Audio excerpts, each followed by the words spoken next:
There you go, that's 10 o'clock by me, Chair.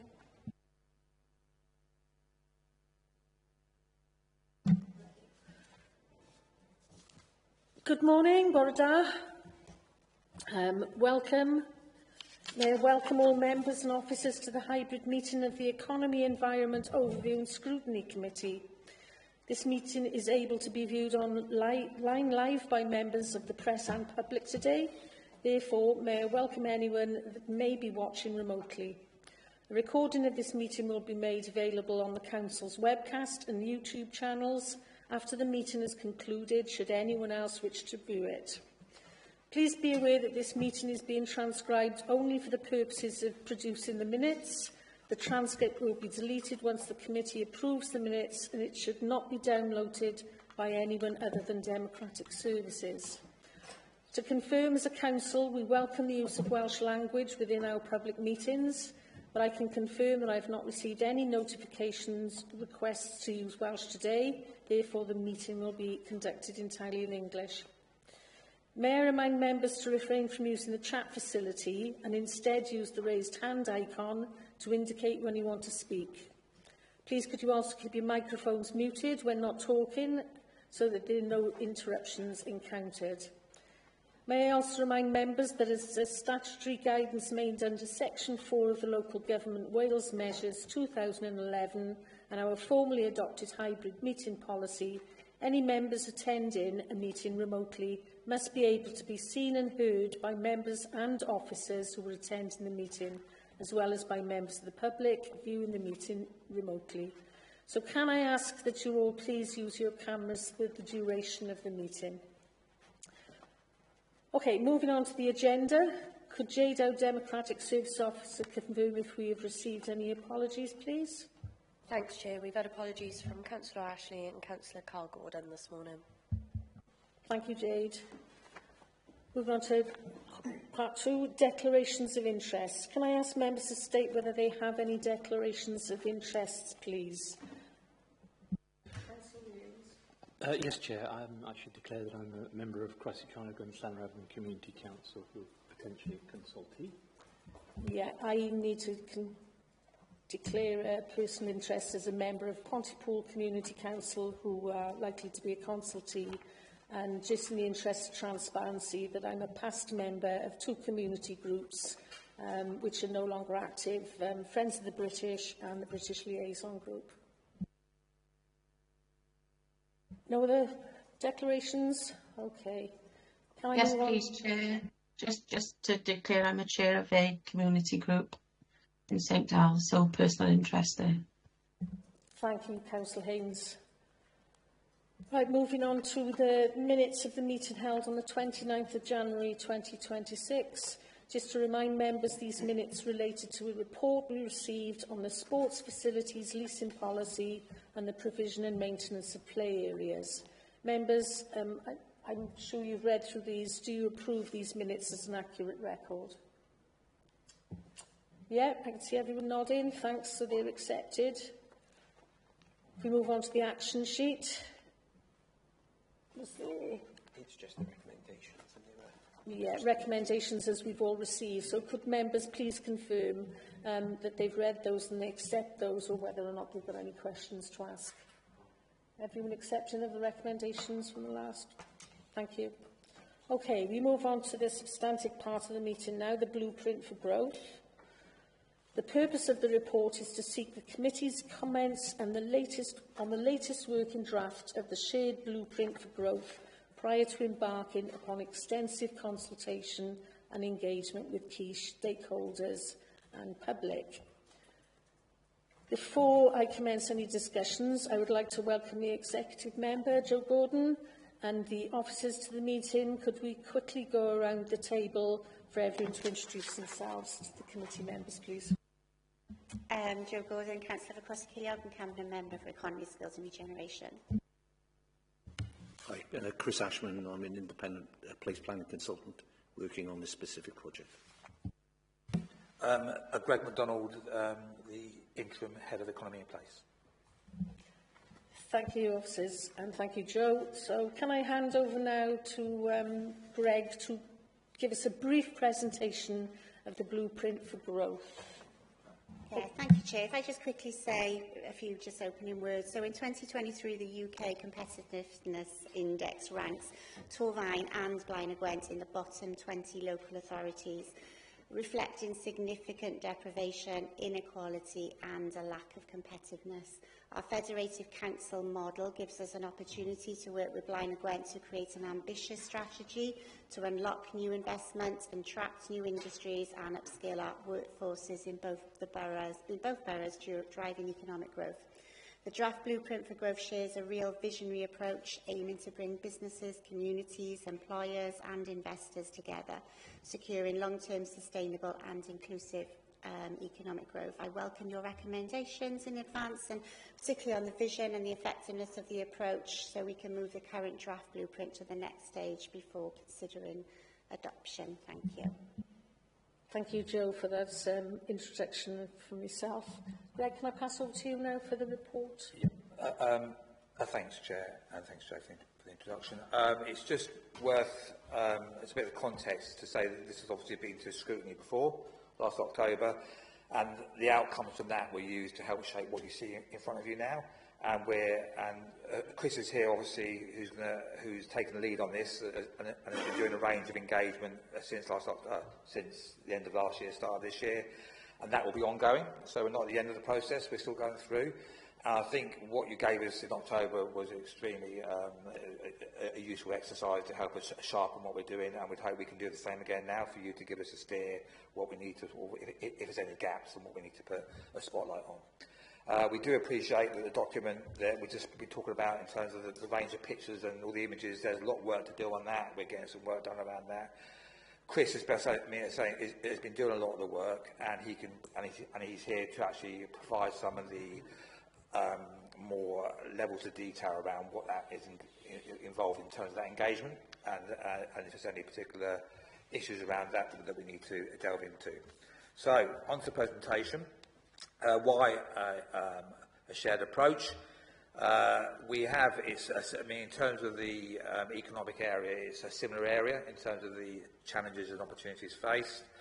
I think there's a sense that we need to actually have a louder voice, and we have a louder voice if we work in partnership on a number of fronts in terms of working at a regional level and a national level, and also working with investors as well. So we can actually we can get a louder voice. We've got more sites to take to the market, and it also would help with sort of in terms of the way in which we start to understand the way in which we can learn from each other.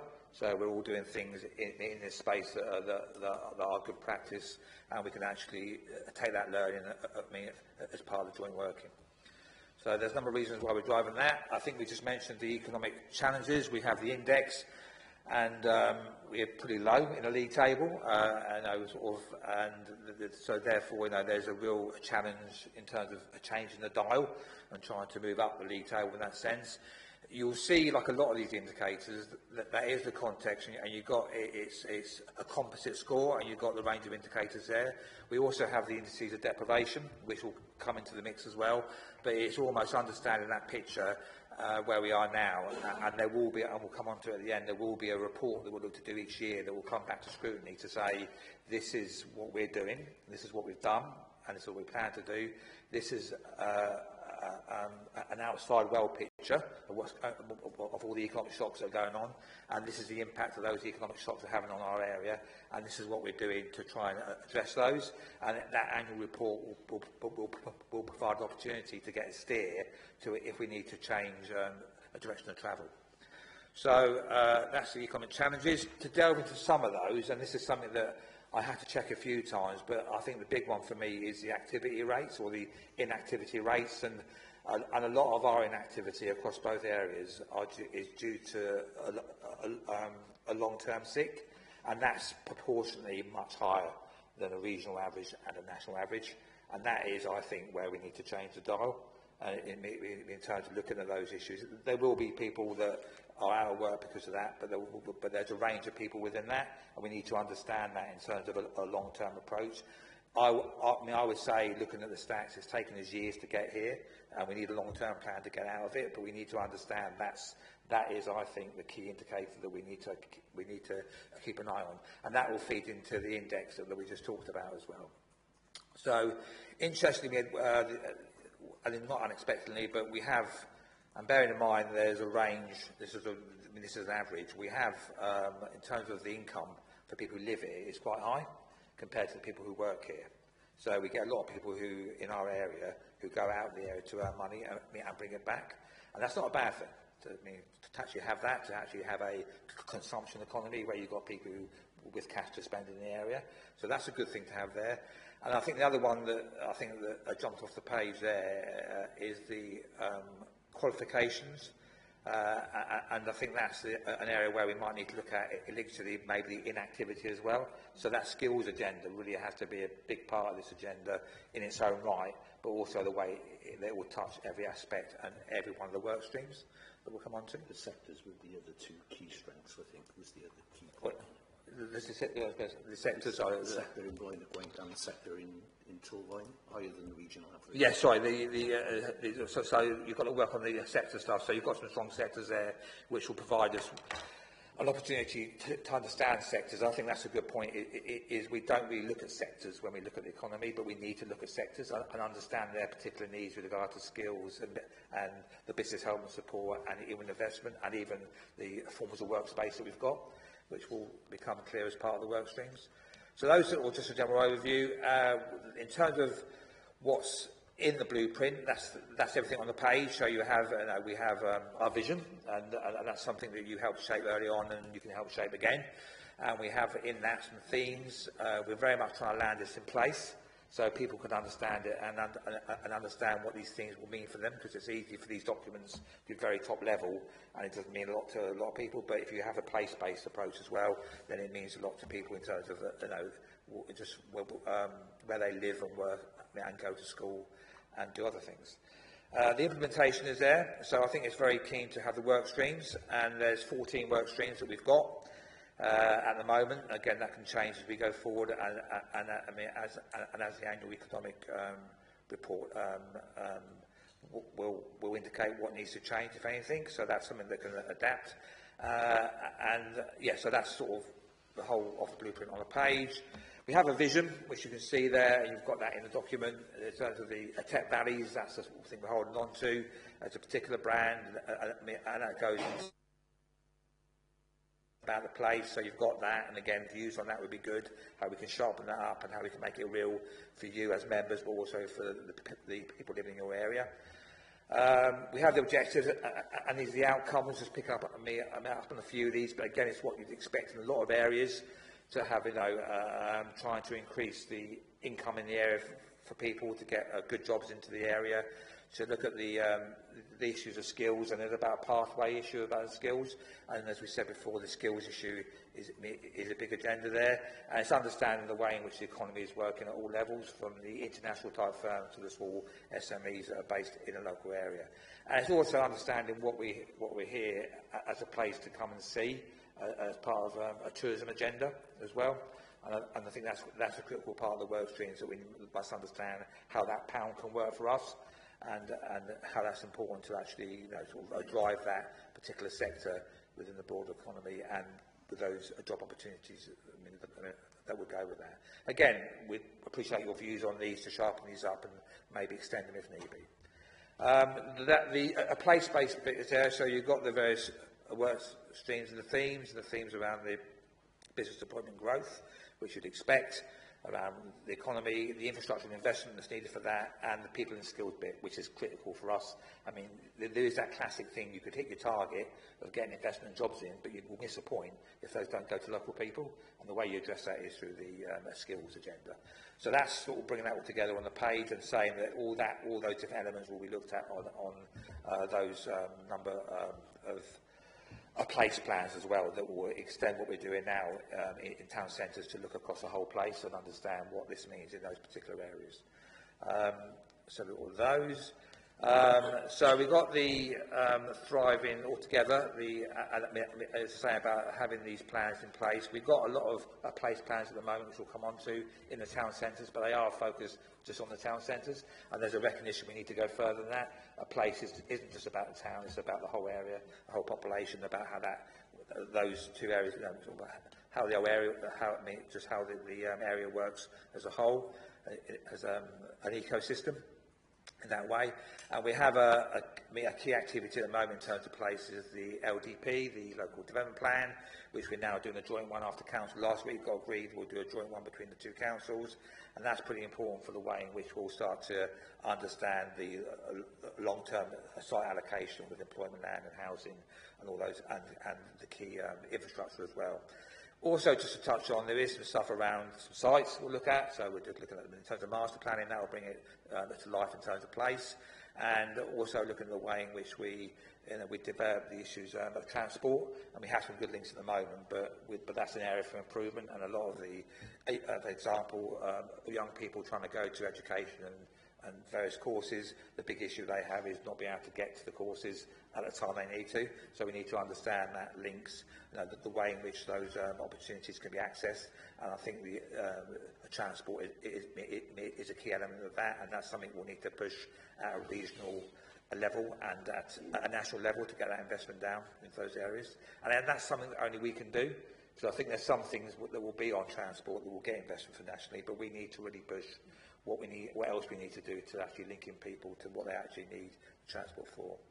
So you've got the place example there. Again, there'll be one of these maps for everywhere, but this is obviously just one just as an example of how the area works. But Chris, I'm not sure if you want to explain the position of the plans. Yeah, sorry, members, you will refer in your papers. You'll see in the appendix we've got the equivalent map for Cumbran area, so that's in your papers. This one is of Ebbw Vale. And what we've identified is that in order to bring that activity to life for the three themes is to actually bring it spatially alive. And what we've been working on is collecting all the information around project activity that's currently underway or is planned in a particular part of the Blaen y Gwent and Torfaen area. So what you see here is the summary of activity in the Ebbw Vale and Ebbw Vark area, looking at the different elements of housing, employment, town centre investment in place planning, etc. And as I say, my apologies, you've got the Cumbran equivalent of that in your papers. Yeah. I think with this one, because this is one of the first ones we had to do for another exercise, wasn't it? So, but it will be online, so there'll be a lot of layers we can see this, but it will be I think this will make more sense to people in terms of they can see where they live and they can see what the implications are for them. So that's an important aspect, which I think is new for us compared to other areas which have these strategies. We're trying to really base it in place, and that's just one example how we'll do that. The honeypot approach, which we've mentioned before, about the importance of town centres and places, about what they look like, and you've got all the criteria there in terms of shopping, retail, banking implications, the transport hubs, culture, why people come together. And I think that's the important bit, is that if you break this down, a lot of places, like particularly town centres, is where people meet and they engage with each other and they meet a natural need to engage with other people. So we have to look at that and put a focus on that and understand the importance of people being together and the way in which we encourage that and the important role that town centres and areas in general, in terms of it's not just town centres, it's a range of spaces that will be used for that end. So you have all those various town centres there, and there's a range of I think what we're trying to say with this as well, it's not one size fits all. Each town has got its own particular area of expertise that we need to put a focus on, that will attract people in, and there will be its comparative advantages as compared to other areas. But Chris, anything more you want to say about towns? I know you've done a lot of work on that. Yeah, just picking up the point that members made before we started the meeting, really, around the attractiveness of individual locations. And it's about not just with the destination management strategy promoting it to visitors, it's actually to residents as well, so that people are aware of what the individual centres can offer, rather than necessarily being drawn out of the borough. So the place plans themselves and also the place framework will give people a much deeper understanding what is available in these different locations and draw them then to those locations. So, for example, the point about Glen Avenue made earlier on, you know, that would be much stronger in terms of drawing people from across the sub-region. Yeah. Cheers, Chris. So we're looking about the way we engage as well. So we're looking at planning for real, which is a sort of exercise that's been around for many years, but we're looking at the way in which that turns things on its head. So we work with local people, we train local people, we work with local schools and school children and their families to actually shape their area and do maps of their area, and then it's them engaging with us. So that's the deal in action, and we're looking to do that on a number of projects. We're talking to a company who do this, and we've been doing it for years, and they're now we're looking at a range of opportunities to really get this on board. Just quickly going through that, it is about engagement, about understanding the area. It's about going out and working in the area, and it's about enabling local people to actually build a 3D, it's a map of their place, and that's built by local people, normally the school children, and they can use that to engage with a range of the audience, a range of partners and stakeholders, and that's something that's important for that, is that they drive that. So they actually come to us and they explain what they want. If we go out to get some work done on the master plan, for example, it's based on this. It's not us just going and getting experts in and saying this is the way it's going to be. It's done by the local people. So I think that's absolutely key to that approach. So you've got the various ways in which that involves. It's normally a 4 or 5 month type exercise, but then it's ongoing. So you've got that, you've got that in place, and it's an ongoing way of engagement and having a conversation around what's important to people. It's hands-on, so it's not a usual type of meeting where you get the same people speaking all the time. This is about everyone having a voice, and about everyone being able to say what they think. And you're normally around a table like this where you're looking at a map, so you're talking alongside each other rather than at each other, which is quite important for that process. So that's why it works. It's not a public meeting. It's led by the community, and it's it's something people can see and feel and touch, which I think is key for that, getting effective engagement with regard to the way in which we plan our areas and our places. So we've got the year 1 implementation, and we're looking at a range of infrastructure there. So we're looking at the transport that we mentioned. We're looking at the employment sites. We're looking at an engineering hub at the moment in the old SRS building, and we've got some key sites for housing that are being explored. And we've got works on the town centres. And the same, we're doing the work outside of here. That's started and that's in progress. So that will be one example, but there'll be other work that'll be going in town centres as well as we start to move forward. So you've got the examples there. You've got the Pride in Place, which is with the grant money, £20 million over 10 years. The board's up and running. We've got the first range of projects, and that funding should be in place from next April. So we've got all what we talked about there in terms of the going across the whole area. Again, that's across the other council as well, in Blyth and Gwent, just to get a sense of what they're doing there and what their opportunities are. We've got those. So in terms of our business and employment, we've got the springboard, that's there now, and as I said, we're looking at the engineering hub. We're looking at a business deal, stroke charter, to work with the local economy to understand what the deal means to them in terms of how they can actually engage. They are engaged, but it's how we work with them to drive that forward. But Chris, I'm not sure whether you want to say a bit about your engagement with them up to date, because they've been engaged and that's part of the exercises. Yeah, introductions really into the main strategic forum for Torfaen and Blyth and Gwent. And some comments then on the key components of the strategy, but plan now to specify in the engagement a set of questions aimed at businesses, so that network is available for us now to utilise in the coming weeks. Yeah.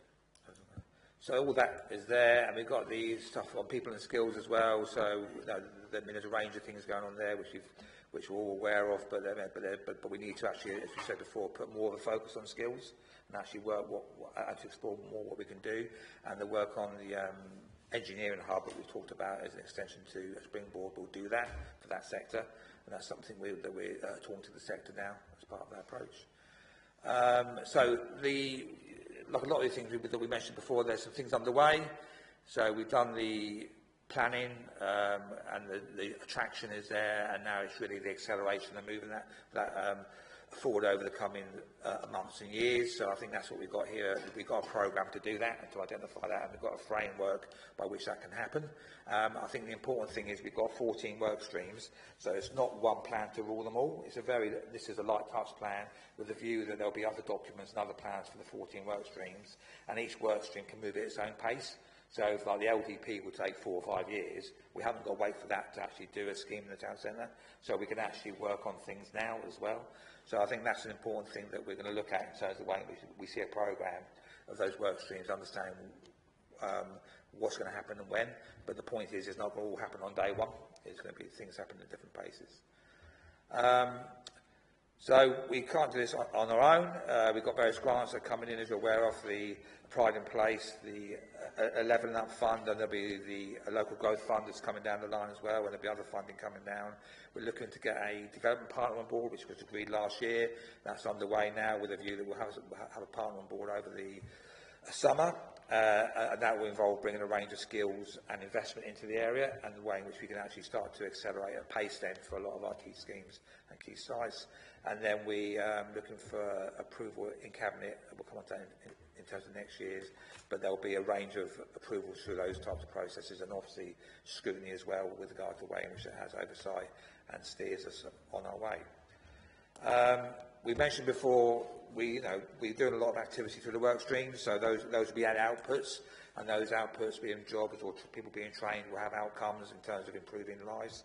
But we need to do this annual economic report that will look at the range of indicators on deprivation and the economy in general, but it will get a picture of where we are within the context of a regional and a national picture, and look at any sort of shocks, any economic shocks like we're seeing now, and the impact of those. But they'll give an opportunity each year to take stock, to see where we are, and also as a council and with our partners to understand what we need to do next, and if we need to put an emphasis on a particular area of activity, or maybe introduce some new activity.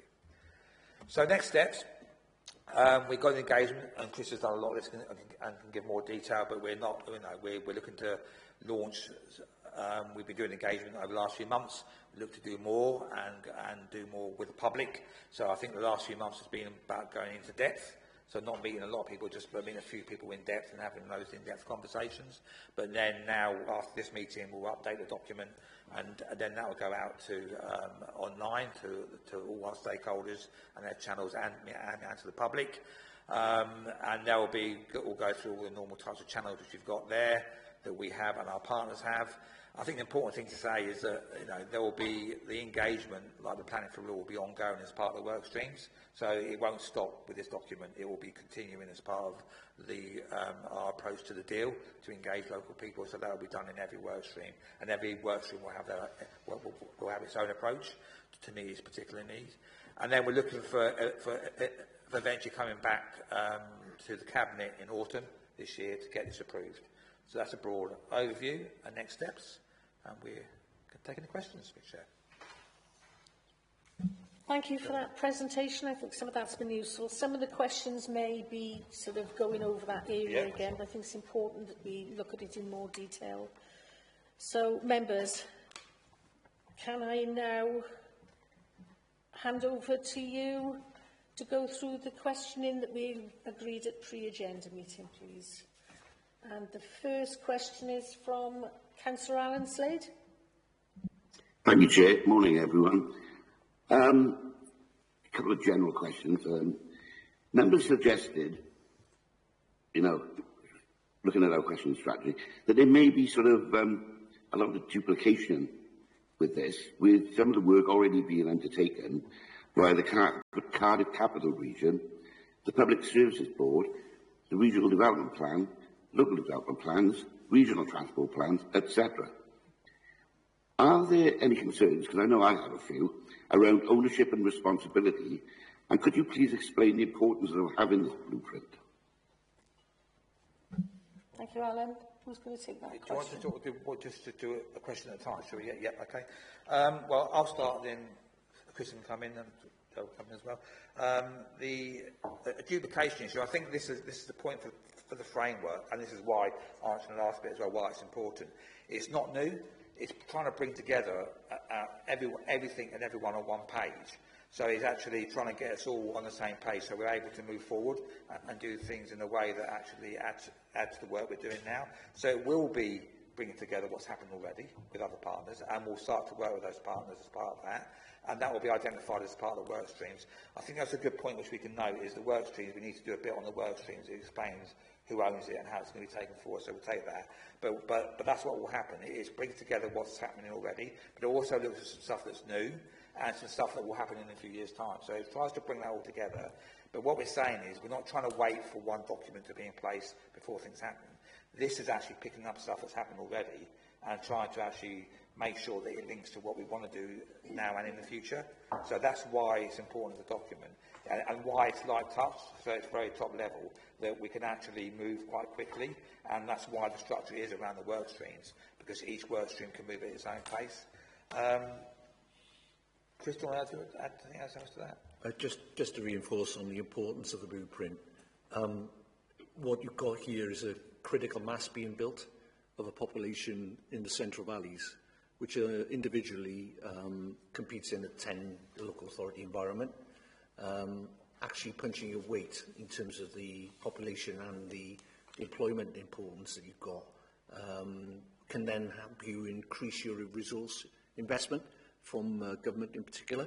So actually setting out that shared vision and in essence doubling the population that will benefit from that will make it more competitive in that environment.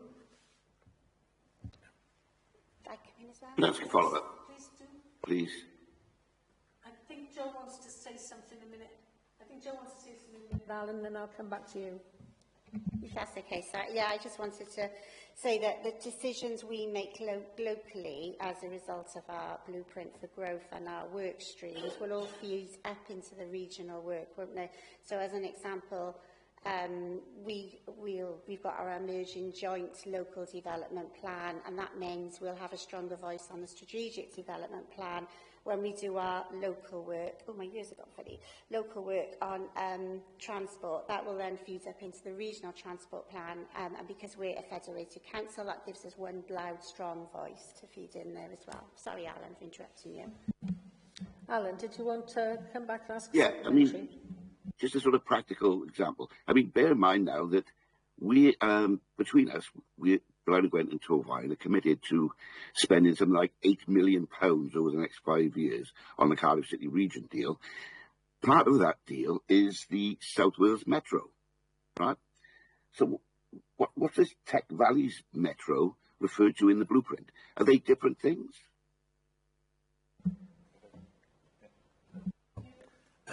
Short answer is no. The South Wales Metro is obviously a city region-wide project. It's in the second phase and about to complete its second phase at the moment. It's a £1.2 billion programme over 10 years.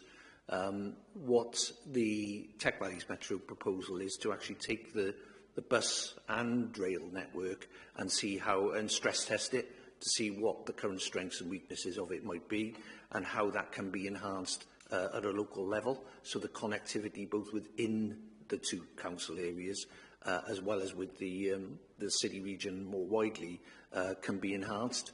So as the city region moves forward in that 10-year programme, they will clearly look for future proposals that will seek to further enhance the impact of the Metro as a regional project. Okay, Alan. Councillor Yole, did you want to come in a minute? I did. Thank you very much. I mean, the presentation was very helpful by supplementing the information that we've been sent previously. And I'm just, Alan has gazumped my question further on down, so I think I'll ask it now. I guess I had a question reading the draft you sent us.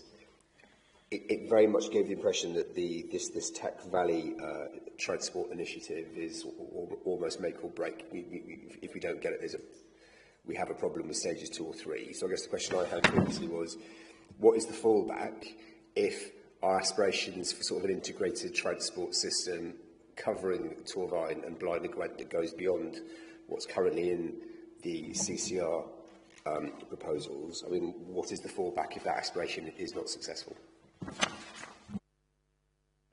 I think you're doubling down on your... a big insurance policy in this document is the focus on place. So if for whatever reason, it will be a degree of success, yeah? There won't be a yes or no completely in terms of a transport enhancement. What you will get is you will get, as a minimum, some improvements to local service delivery and impact. That, as you rightly say, won't necessarily give you the transformation impact you want from the blueprint. But what will give you that is how you grow your own communities in your own areas that are less reliant on that transport connectivity to the wider region. So you're actually covering both bases here through the blueprint opportunity. And I think the strategic linkage opportunity will be a question of, it won't be a question of failure or success. It will be an incremental approach to tackling the weaknesses and opportunities of linkage over a period of time. Maybe I didn't phrase it correctly. I think for the Blaenau Gwent and Torvine Federation, or for this as a sub-region to have any traction in the future, we all acknowledge it needs to be much better integrated as a conjoined geography. I think we would all agree that the public transport links definitely between Torvine and Blaenau Gwent are not what they could or should be for this aspiration. So I guess the question is, though, how fundamental, whether it's incremental or otherwise, is an upswing in our public transport infrastructure going to be to actually sell Blaenau Gwent and Torvine as an increasingly coherent economic unit to anybody on the outside? And so the extent is, to what extent is it the most key factor in the short term to try to ensure that the connectivity improves considerably? Yeah, I mean, in that sense, it is a key factor, but I wouldn't just go in terms of public transport. It's about people being able to move and access goods and facilities. Obviously, there's bits of that online, but a first piece of work here will be to do some understand the picture at the moment, but also to understand the innovations that are coming down the line, because there will be innovations that we're not even thinking about at the moment in terms of the way in which we can get services to people and people can access transport in different ways. So I think it's understanding that picture of and that route map. But I would say, and your point about the outside world, is they will have a view of us. And that's partly what this is trying to do, is to change that view, to say, you know, if you want to invest, you can invest here, because we're a council that we're as a partnership with councils, we can work together, and we know what the issues are, and we know what the challenges are, and we would be putting a spotlight on that issue of transport and people accessing jobs and goods and services. So I think that will be key for us. But this is what this document is seeking to do, and that will be one of the main things that will come out in the short term, incrementally or what. But we're saying if we don't get that right, then we're going to undermine the way in which we actually look in the outside world. And the outside world is saying that to us, and partly the outside world, like the investors that will be coming in, that are here, and who could be here, they could help with that. And that's partly what this is trying to do. It's a proposition to say, how can you come and work with us to help address this as a challenge? I don't think we understand the challenge, and that's what we need to do next year, because I think we think about, you know, what's it like to get on the bus from here to there. That's just one route. We have to understand the issue about how does a young person access their course they need to do in another part of the area where there's not a bus. And there are other routes to that. If you talk to the trainers, they will say that that's an issue for them, and they're looking at that as well. So I think it's understanding the issue, but I think we do tend to be fixed on one route. It's got to be a bus. There could be other things, and there are other innovations that are being looked at in the way in which we can move people around. Okay, thanks. If we move on to question 2, Councillor Dave Williams. Yeah, thank you very much. It's sort of following on from that previous question, and can I preface by sort of saying that when you want to talk about bus routes and things, I'm very happy to be involved as one of the few members who actually goes on the bus to lots of places, okay? So, and I have had the experience of trying to get to parts of Blaenau Gwent by going down to Newport first and then up. So I'm just pointing that out to you in practical terms. So following on from the previous question, would it be more appropriate for our focus in detail planning to be on the town centres and improving local employment, small and medium enterprises. I think you've started to try and get, but I'm still struggling to get the feel between what's done that, if you like, has the local impact and what is actually tying into strategic. I think you've mentioned that you picked up that the who owns what needs to be clear, and I think that's a real emphasis about this question as well. So don't feel you've got to go into a lot of detail because you've answered some of this, but is there any additional points you want to make? I'll start over to you to flesh it out a bit. Yes, for sure. I think, that, I mean, in terms of the actual town centres, I mean, the town centres are important, but I think we always sort of push it as a place to shop and retail, which it is. But fundamentally, you know, I mean, hundreds and thousands of years ago when town centres established, it's because people like meeting people. And it's where they met on crossroads, and there's that engagement element. So there is something about the town centres being the hubs where people can engage with each other, and be it through, and then because you get the footfall, you can then actually get the enterprise that comes behind that, be it retail or shops. I think we need to look at the independent traders on that front. So I think there's encouragement in independent traders. There are some examples of that where it's working well, maybe not so well, but we need to understand that in terms of how it works at our local level. We have a springboard approach, which you mentioned, and we're looking to extend that. And it's a way in which we nurture the enterprise in the area, and we actually bring those local people to actually look at those opportunities. And I think a lot of that will start within the schools, and working with the schools to understand that, you know, you don't have to work for other people, you can work for yourself. So that entrepreneurship and enterprise element. So I think that's the big strand of this. But it is working with existing networks as well, because there are a range of sectors there. I think what we mentioned before, what we don't do, we have to understand the economy in terms of sectors and the way and those particular needs of the sectors that are here and those sectors that could be here, and what those sectors need in terms of workspace and infrastructure and investment.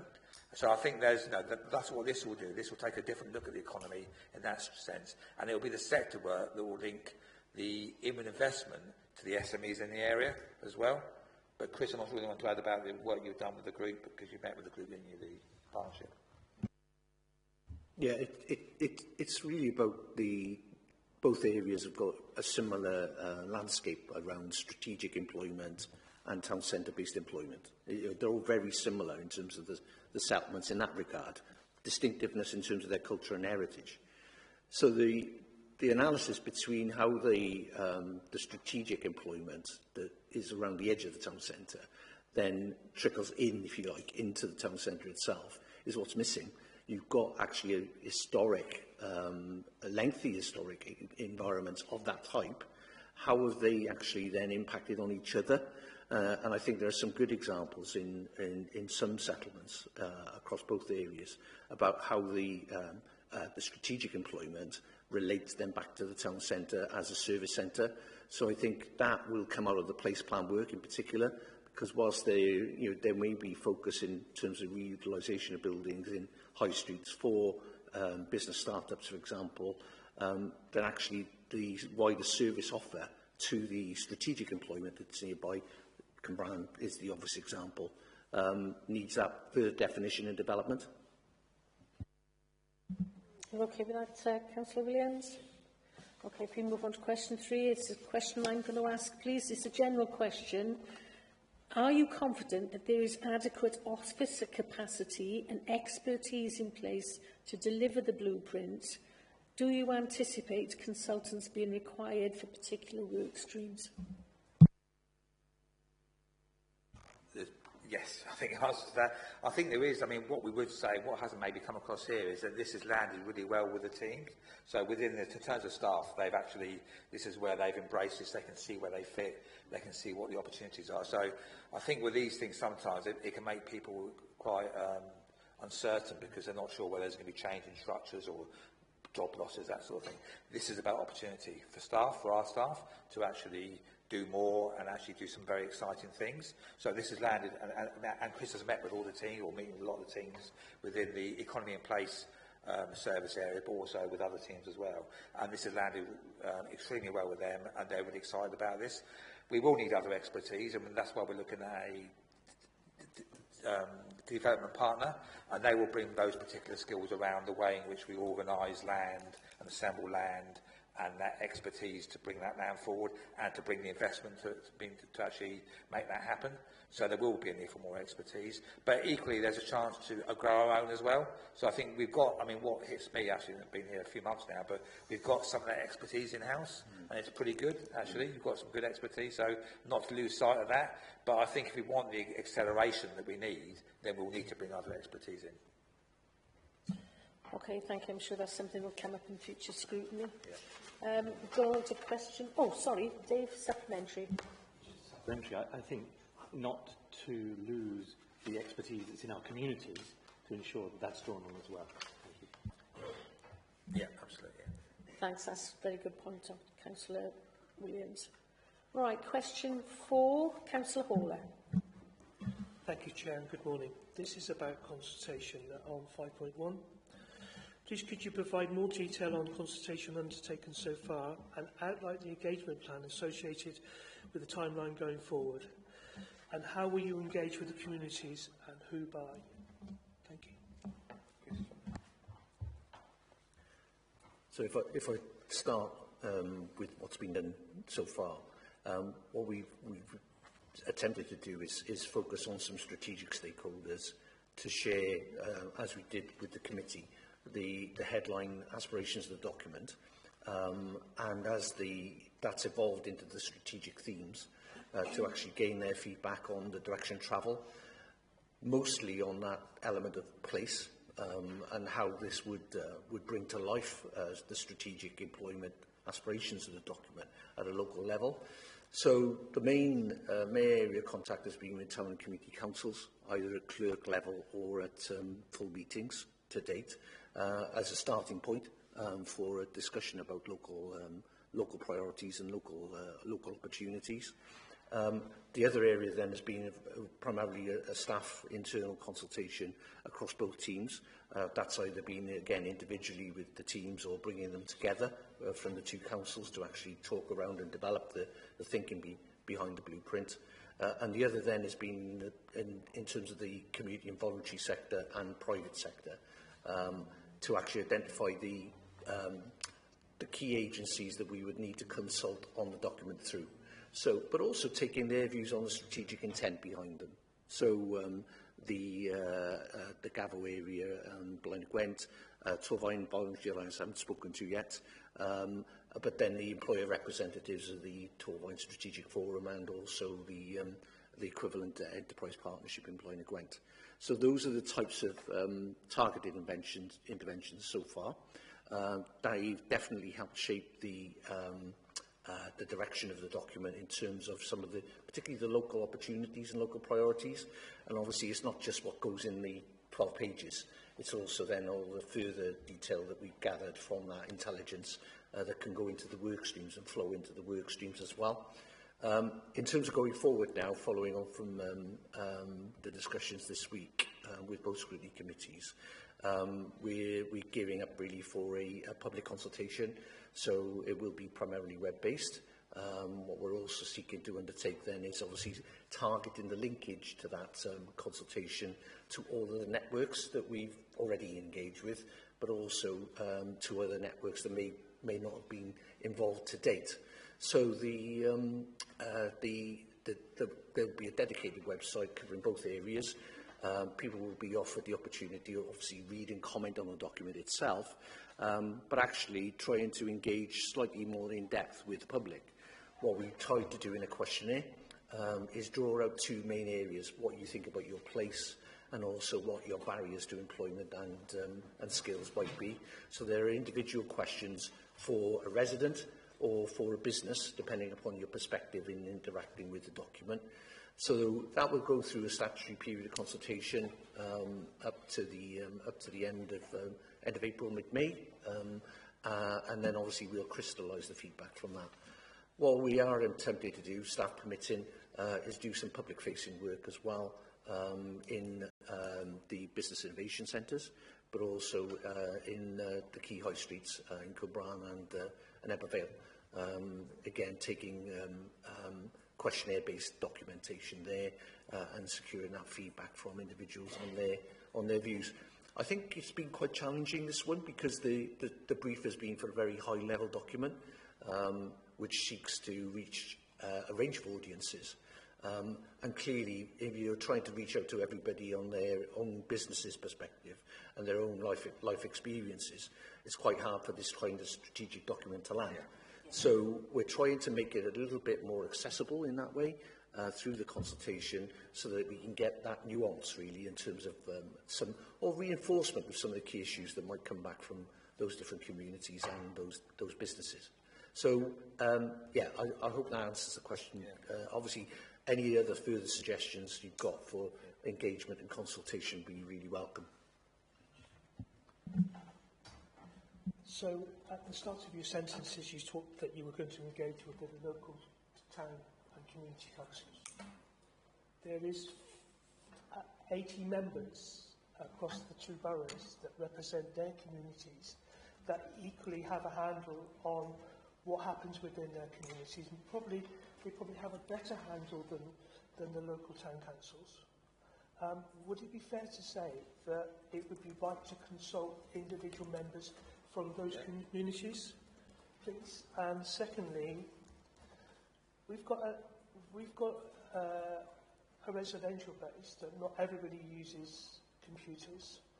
We've got a residential bases that are not savvy to this kind of thing. Wouldn't it be better to be able to engage locally on all key places where you're talking about development and improvement? Yeah.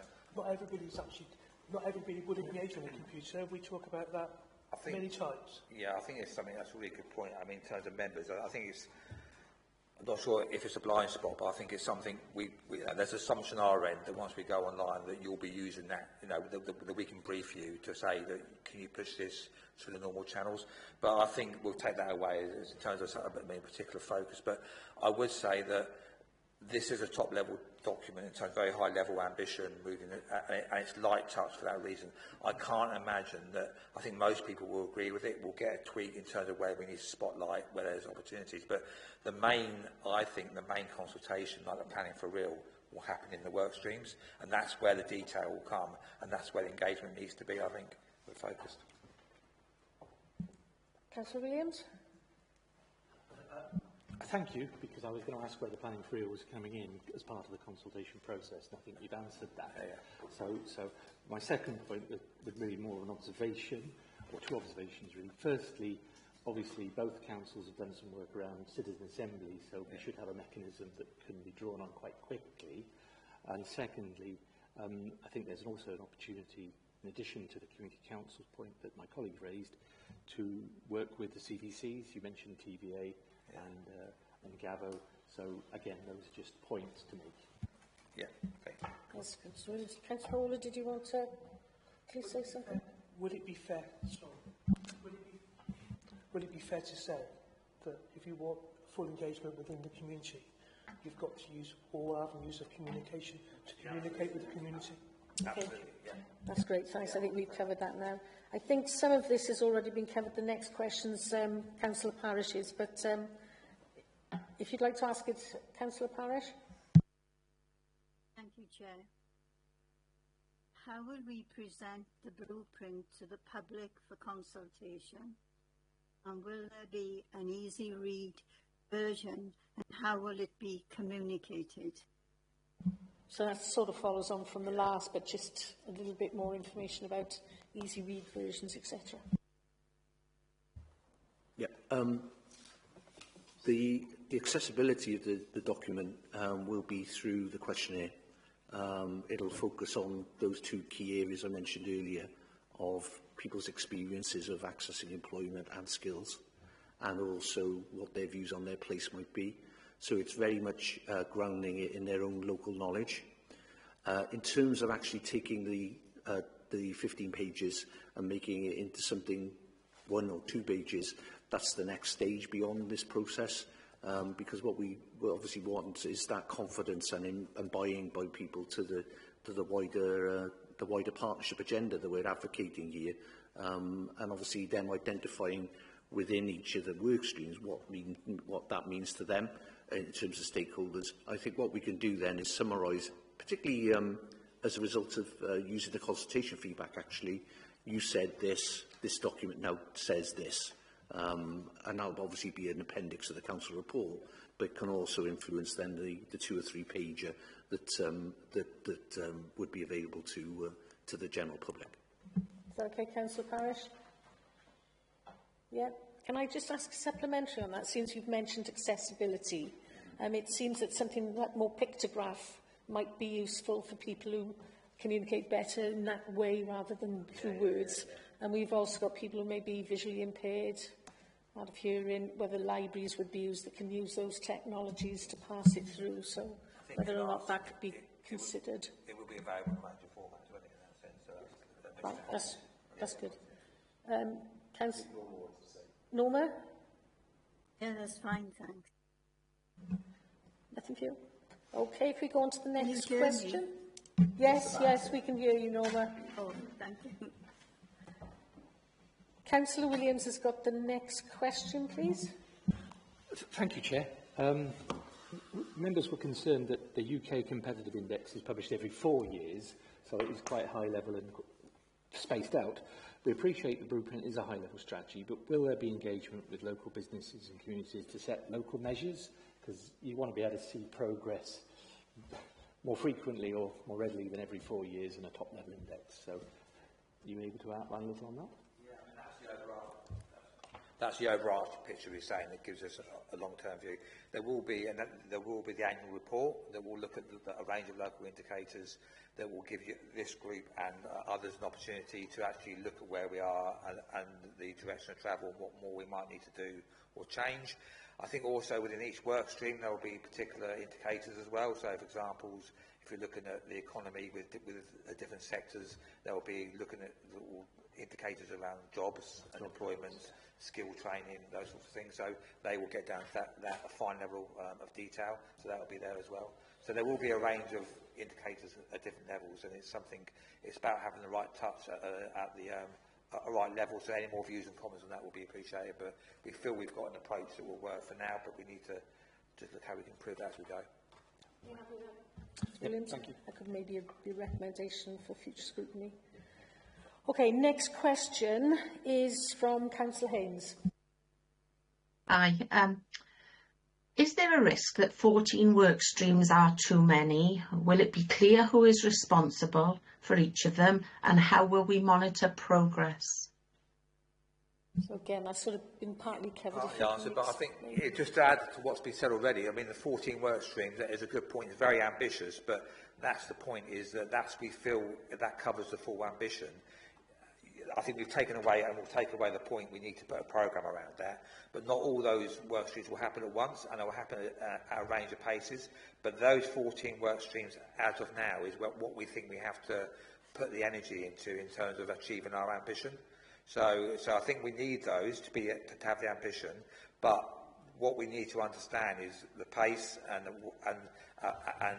what will happen within each one. So, as I said before, you've got the LDP, which is a joint LDP, which is one of the work streams. That's going to start now, but that'll take 4 or 5 years. So, but then equally, we've got work on our business deal that is going to shape the way in which we work with the local economy. That should take a few months really. So that'll be quite quick. So I think, I think we need the 14 work streams. They look a lot, but that's the ambition. But we just need to be clear, I think, and we'll take that away, of the time frames for those and the way in which they'll come forward. Okay, Councillor Haynes, are you happy with that response? Okay, thanks. Moving on to the next question from Councillor Dave Williams. Thank you, and this was a fairly simple question in a way. Within the blueprint, you've got the 3 strategic themes, 14 work streams, so I was just curious why place planning is separate from the themes. You've described it as something separate, and I wondered what the rationale was, because if I don't ask it, somebody else will.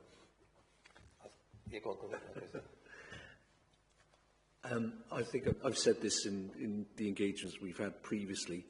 The 3 themes you could take and look at any place in Wales and the UK and identify, yes, you must have better skills relationships between the local labour market and the the skill supply agenda. You need to grow your indigenous businesses, but you also need to attract new investment. And you need all the investment in infrastructure to actually create that environment for that growth to happen. You could take that and place it anywhere, okay? The difference with this strategy, and I think it is unique, at least in a Welsh context, from my experience, is that it takes those high-level ambitions and thematic objectives and actually brings them to life at a locality level, not just at a borough level, at sub-borough level. So, for the first time, what you'll be seeing is, okay, how are our businesses growing, not just in our high street, but in our local industrial estate? How is our local school interacting with the local business community? How is the local transport infrastructure, as we touched on earlier, performing to meet the needs of the local population? So it actually shines a light on that locality focus, but importantly, it brings together the actors involved in changing that, both at a strategic and a local level, together to make that change happen. And I think that's a unique element to this document, which I've not seen elsewhere. And if I was just confirm that, I mean, I've worked right across the country the last few years, and absolutely, this is the first time I've seen it done in this way. And the themes will talk upwards. I mean, so they're very common themes between what we've put in and what's the Welsh Government and the UK Government. They're very common themes, which is what we need to show to get the funding. But as Chris was saying, is that, you know, we need to make it, we need to make it real for people, and they particularly won't relate to a theme, but they will relate to where they live and their address. And I think that's what this is seeking to do, to actually take this to the people and actually put it in a way that they will understand and they can see the impact on them. Councillor Williams? Just a quick follow-up. I think that just needs to be made clear in terms of, you know, the themes are brought to life in the place planning to make it look, you know, I think just some kind of overarch, as you did in your diagrammatic, that makes it clear that that's how strategic is translated into local. Yeah, I think that's a great suggestion, possible recommendation again. Okay, the next question is from me, and it's regarding place plans again, just asking for a little bit more detail about who's going to be preparing these and staff implications and timelines, if we've got any idea of those as yet. I mean, this is the function, if you like, of what we're trying to achieve as local authorities. And therefore, once we've got this right, we'll then look at the form, which is the structure of the staff and the use of consultants. So once we actually, this is confirmed and it's sharpened up, we'll then need to do a restructure of the teams to align with this, to make sure we implement. It's roughly aligned now, you know, in terms of we've got the economy in place agenda, but I think we need to do some more work around that structure to make sure they're more firmly aligned to the work streams. And then also it's making sure that other parts of the council align to it, because it's not just the economy in place, it's the whole council approach, but then it's also our partners.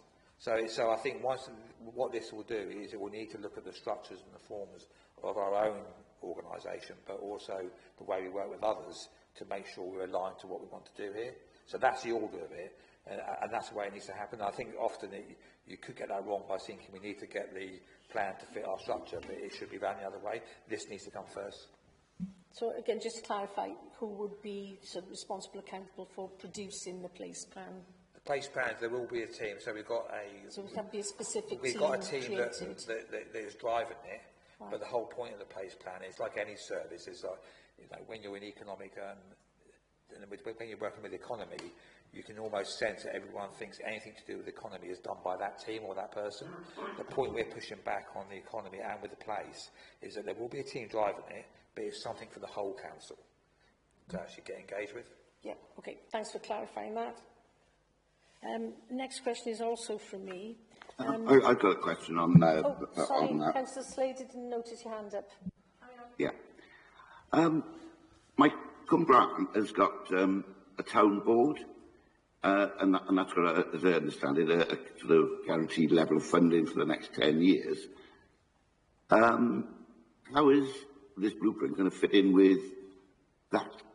Because I would imagine there's already been a lot of consultation from the town board looking at the priorities of the communities. I'm not getting what the relationship with this is going to be with the town board. I think, again, we can make that clear, but what the relationship will be, the Applied in Place programme will be part of the work streams on town centres. So you've got a work stream that's looking at town centres, and the Applied in Place, that particular initiative will fit in as part of that work stream. So the Applied in Place is part of the blueprint in that sense, rather than the other way around. You're absolutely right, work's been underway, but as we said before, this document isn't a new document. Everything that's in it's new is going to start from scratch. It pulls together what's happening already. So that will be part of that approach, where the Applied in Place will be part of that work stream. Councillor Gordon, did you want to come in? Yeah, just quickly to say, so I sit on Cumbrae Neighbourhood Board, and Greg presented the Blueprint for Growth, the presentation that was well received by the board at the last meeting. I see the Cumbrae Neighbourhood Board is more than a stakeholder. We're partners, aren't we? Working together. I get the question, how is everything interlinked when they're managing that pot of money? How can that fit in with our aspirations? But they are an independent community-led board, aren't they? And we can't influence their decision-making. Well, we can influence them, can't we, by presenting and giving them all the information. But yeah, they will be making their own decisions on how their prize in place funding is spent in Cumbrae, just to make that point, really. Okay, Councillor Slade? Yeah, but I could foresee a conflict between what the town board want to do and what perhaps this blueprint group would like to do. Perhaps I'm wrong. Thank you. I think just see this document as a framework, really, for everyone to work to. So I think this is trying to this will pull together in terms of that board and the work on the Pride in Place. That has influenced what we've put in the document here. So that, and the very much the themes that you've got for that piece of work around, in terms of the three things that we've got in the blueprint, is common to that piece of work as well. So I think there is alignment there, but that's, even though that was there first in terms of the Pride in Place, that's the work on the ground. This is a framework around that to make sure that that piece of work links to other things, and that we get that economies of scales of actually working together. Okay, should we move on to the next question now? Right, the next question is again from myself. When we were looking at the blueprint and place planning, there's a diagrammatic map in there of how areas have been separated up. Blaen y Gwent separated into 5 areas, Torfaen separated into 3. So we were just wondering and felt that whether the Pontypool area, for example, is very different in its needs from the lower half of Pontypool to the upper half of Pontypool, and whether or not that could be separated out inside, specifically looking around the transport link issues. The north of Pontypool has got very different transport link issues. The south part of Pontypool has got much better links to trunk roads and bus routes, etc. So we're just wondering whether or not that could be looked at in a little bit more geographically spaced out. Yeah. Could I suggest we take on board the feedback of particularly the town council, but also local stakeholders there around that, and obviously feed that then into the final output? Yeah.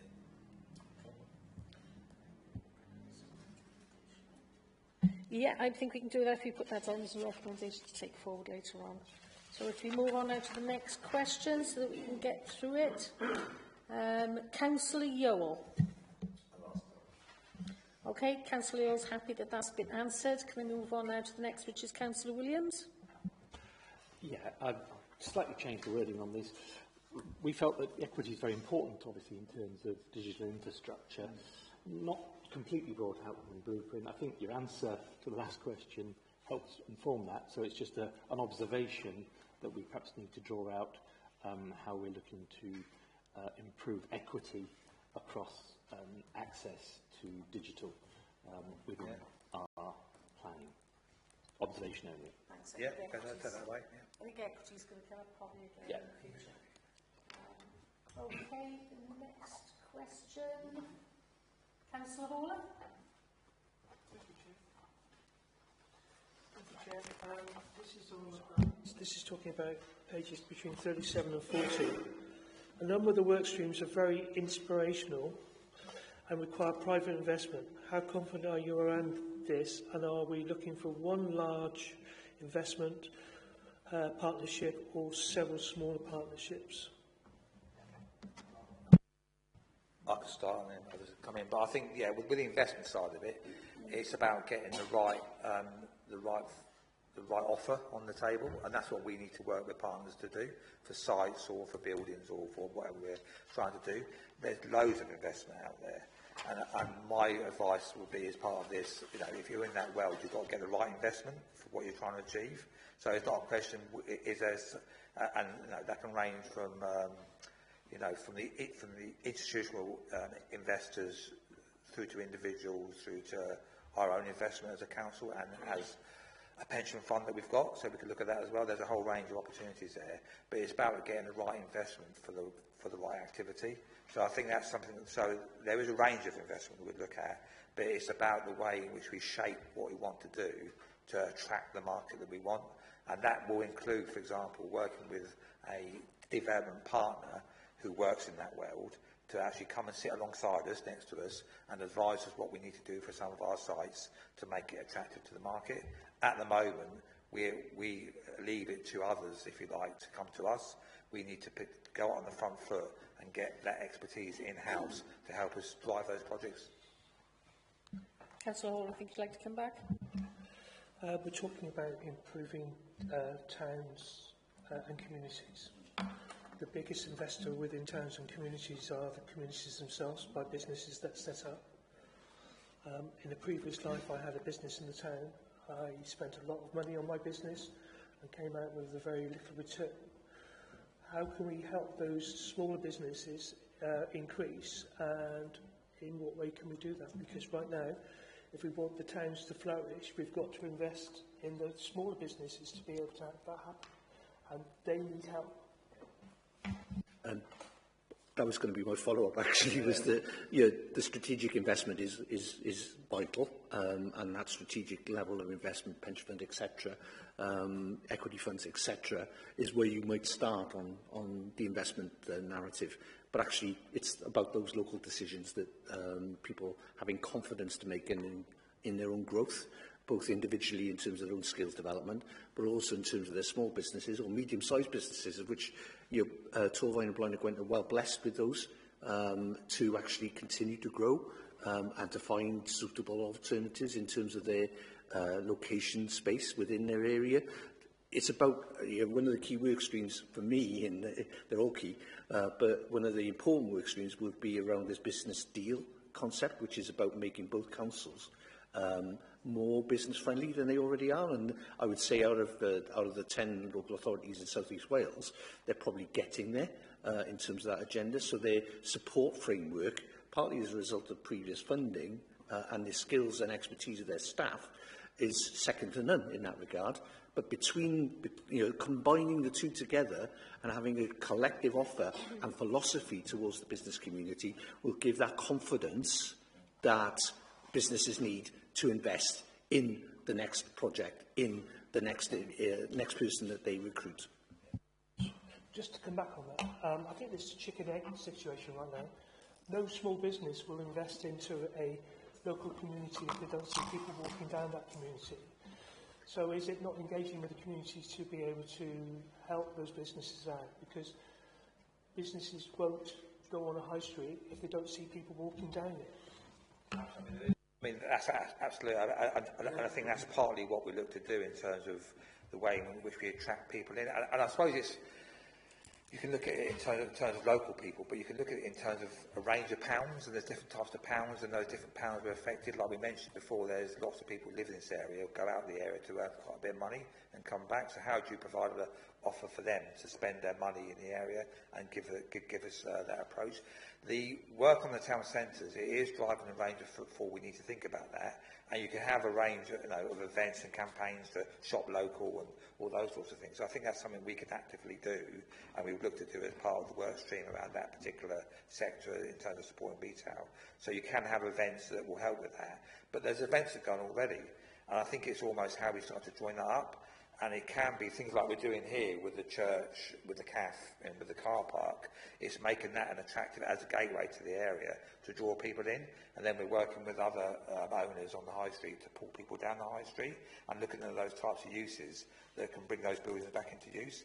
So I think it's a way in which you start to work with those existing owners. And I think one of the problems you have in town centres is that the ownership is very uncertain. So a lot of the town centre shops, there'll be a lot that we don't know who owns them, and they might be overseas and they might be held as an investment, and they've got no incentive to change that. So it's how we develop our town plans and our plans to spotlight that and bring those back into use. And that can be hard work, but you have to have a plan to do that. You just can't go and buy do a compulsory purchase, for example, because you think that shop's not operating quickly. You've got to do it within the context of the plan, and that's what this plan will do. Okay, thanks. I think we'll move on to the next question now, which is from Councillor Yole. Thank you, Chair. Although, if I can briefly on that latter question, so you mentioned the magic P word, so I chair the pension fund, and it's just for clarification. So obviously, we are moving to a different world with the creation of the WPP Investments Company taking over the investment management responsibilities for all the money across Wales as of the 1st of April, and we are very keen to be looking at more local impact infrastructure and indeed private real estate investment opportunities. But I just want to stress the pension fund is not a bank of last resort. So the reality ends up being here, if we are want to go down this route and want to have some sort of grown-up discussion with the new investment management company about the possibility of investment across the piece into either local authority or combined, there really is an onus on nailing whatever agreement you come to with a successful investment partner. Because the reality is, I think we would need to aggregate as many opportunities across this geographical footprint together to make them as attractive as an investment. But the reality is they will probably need to be aggregated with other opportunities across the rest of Wales to actually satisfy the needs. Because we will be looking at hundreds of millions, like potentially 400, 500 million pound funds, so they would need to be stress tested completely. And I'm sure everyone knew that. I just want to make sure we stressed it. Right, so my question is actually on page 40, relates to work stream number 12. It's different. So how will we balance competing needs and priorities between town centre placemaking plans? I know from the presentation you gave us before we started looking at this deck, you are looking at each town centre as having a different flavour, but there are going to be tensions between resources where they sit, why we're actually looking at certain towns. So how are you going to balance competing needs and priorities between town centre placemaking plans, and how will we balance any tensions that may arise between boroughs around the sites chosen? Going to be a constant in terms of a resource allocation, and I think the structure at the moment in the teams is that we would be stretched. So I think that is a question that we would need to take back as part of this in terms of, we can do every area, but maybe not all at the same time. We're doing some things already outside here, that's happening. But I think we can look at each area to understand, if you like, what the time frame is. But I don't think it will happen on day one. So I think as part of this approach, it will be important to understand what we're doing now and then what's next. We are talking about an impact team type approach where you'd actually put a resource with grant funding and a team and consultants and expertise that is based in the place it's doing the work, and that would actually, they would live and breathe it, and then that would move around. So with that type of, that would have a more of an impact approach, and I personally think that's more effective than trying to do a little bit in everywhere. So you might have to have a more of a sort of a sense of a programme that over the next 5 to 10 years, this is what we need to do and where we need to do it. I think the programme is set for the immediate one because we've got various grant programmes that are targeting certain areas. The question would be, part of the work stream is, okay, what does it look like in the next 5 years? And I imagine there will be something in each town, but I imagine in some there'll be more early on, and some there'll be more later on. In that sense, the interesting tension between the two councils, I think again that's something we need to look at in terms of the officer side. There's no reason why you can't get economies of scale by bringing those teams together, which might mean that we've got more reach, but that's about the structure issue again that we need to think about. But there could be, ultimately, there's the grants like the pride in place are applied in place. That's for each council to work out where that lands, and then for the officers and structure to do the implementation. The interesting will be around inward investment. So if we've got an inward investment coming in, really we have to think big picture beyond our area. Ultimately, we want that investment for the area, for the region. So if we've got the best site, great. If we haven't, then it goes somewhere else, because ultimately they will bring jobs that people in our area could get still. So I think what we have to do is make our sites the best they can be. So when that question is asked, what's the best site, we're at the top of the list. But ultimately, we don't want to be in a position where we've got an edge to get another site in that's not the best site, because that won't work for the area as a whole. And the economy needs to work with the market, and if the market is going to take us seriously, we need to give them the best site. So all we can do is get our sites to the best place they could be in and hope that the market will pick that up. That's the right approach, because it is much better to be supportive of a better site that might be in RCT or further down the heads of the Valley Road. Well, I guess the question is, it's a governance issue, so it might be more for us to talk about as members. If, for example, we end up in 5 years' time, there are inward investment opportunities, but the balance of them are along that tech corridor on the heads of the Valley Road, so very much squarely within Blaenau Gwent, as opposed to Torfaen, for example. It's just flagging that we will need to ensure there are mechanisms in place to manage any tensions that then arise within this voluntary partnership, as it still is between the local authorities, to ensure that we don't end up in a position where one borough is upset that the other borough is getting the lion's share of the inward investment or the opportunities, or indeed the available land to do these things in. I mean, I'm not suggesting we need an answer now, but it's just something we need to flag for the future. I mean, just to say the challenge on that then, I think, is that if you have got an example, and I've been in places where you've got an example where investment is going to one area, if we've done the best we can do with our sites, and the market is telling us, and we're marketing them in the right place, at the right marketplace, and the market is telling us that they're not coming forward, then we need to look at those sites and look at other sites. And that's the LDP process. We'll do that. So that's happening over the next 5 years. But we'd have to make sure that we market test the sites now. And if they're not going to work, then we need to make sure that that's in the LDP. Okay, so if that's that equity question coming up again. I noticed that Christine Harry has joined us in the interim, our interim Director of Economy in place. You've got your hand up to speak, Christine. Yes, thank you very much, Chair, and good morning, members, and apologies for my lateness.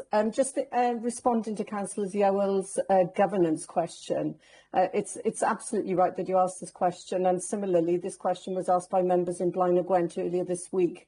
And really, this is very much, the strategy, the aim of the strategy is that vision and that delivery plan to support the ambition set out in the vision is agreed by both councils. So we've got that joint strategy embedded in both councils. So that's the starting block. But really, this is about the relationship side of things. And this is where, obviously, the role of the joint director is key. Because the Joint Director is working closely with both Cabinet members to ensure that everybody is still on the bus and that fairness and equity does apply across both. But in terms of strategic sites, and I think I've mentioned to you already, members, that the availability of strategic sites currently sits along the heads of the Valley Corridor in Blaenau Gwent.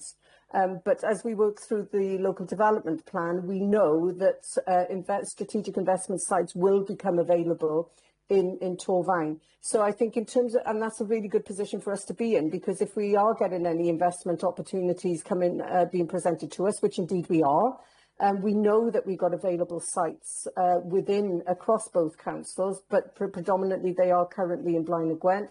But the table will definitely flip and definitely turn in the foreseeable future where that availability will come into Torfaen as well. So hopefully that answers your question. Thank you very much.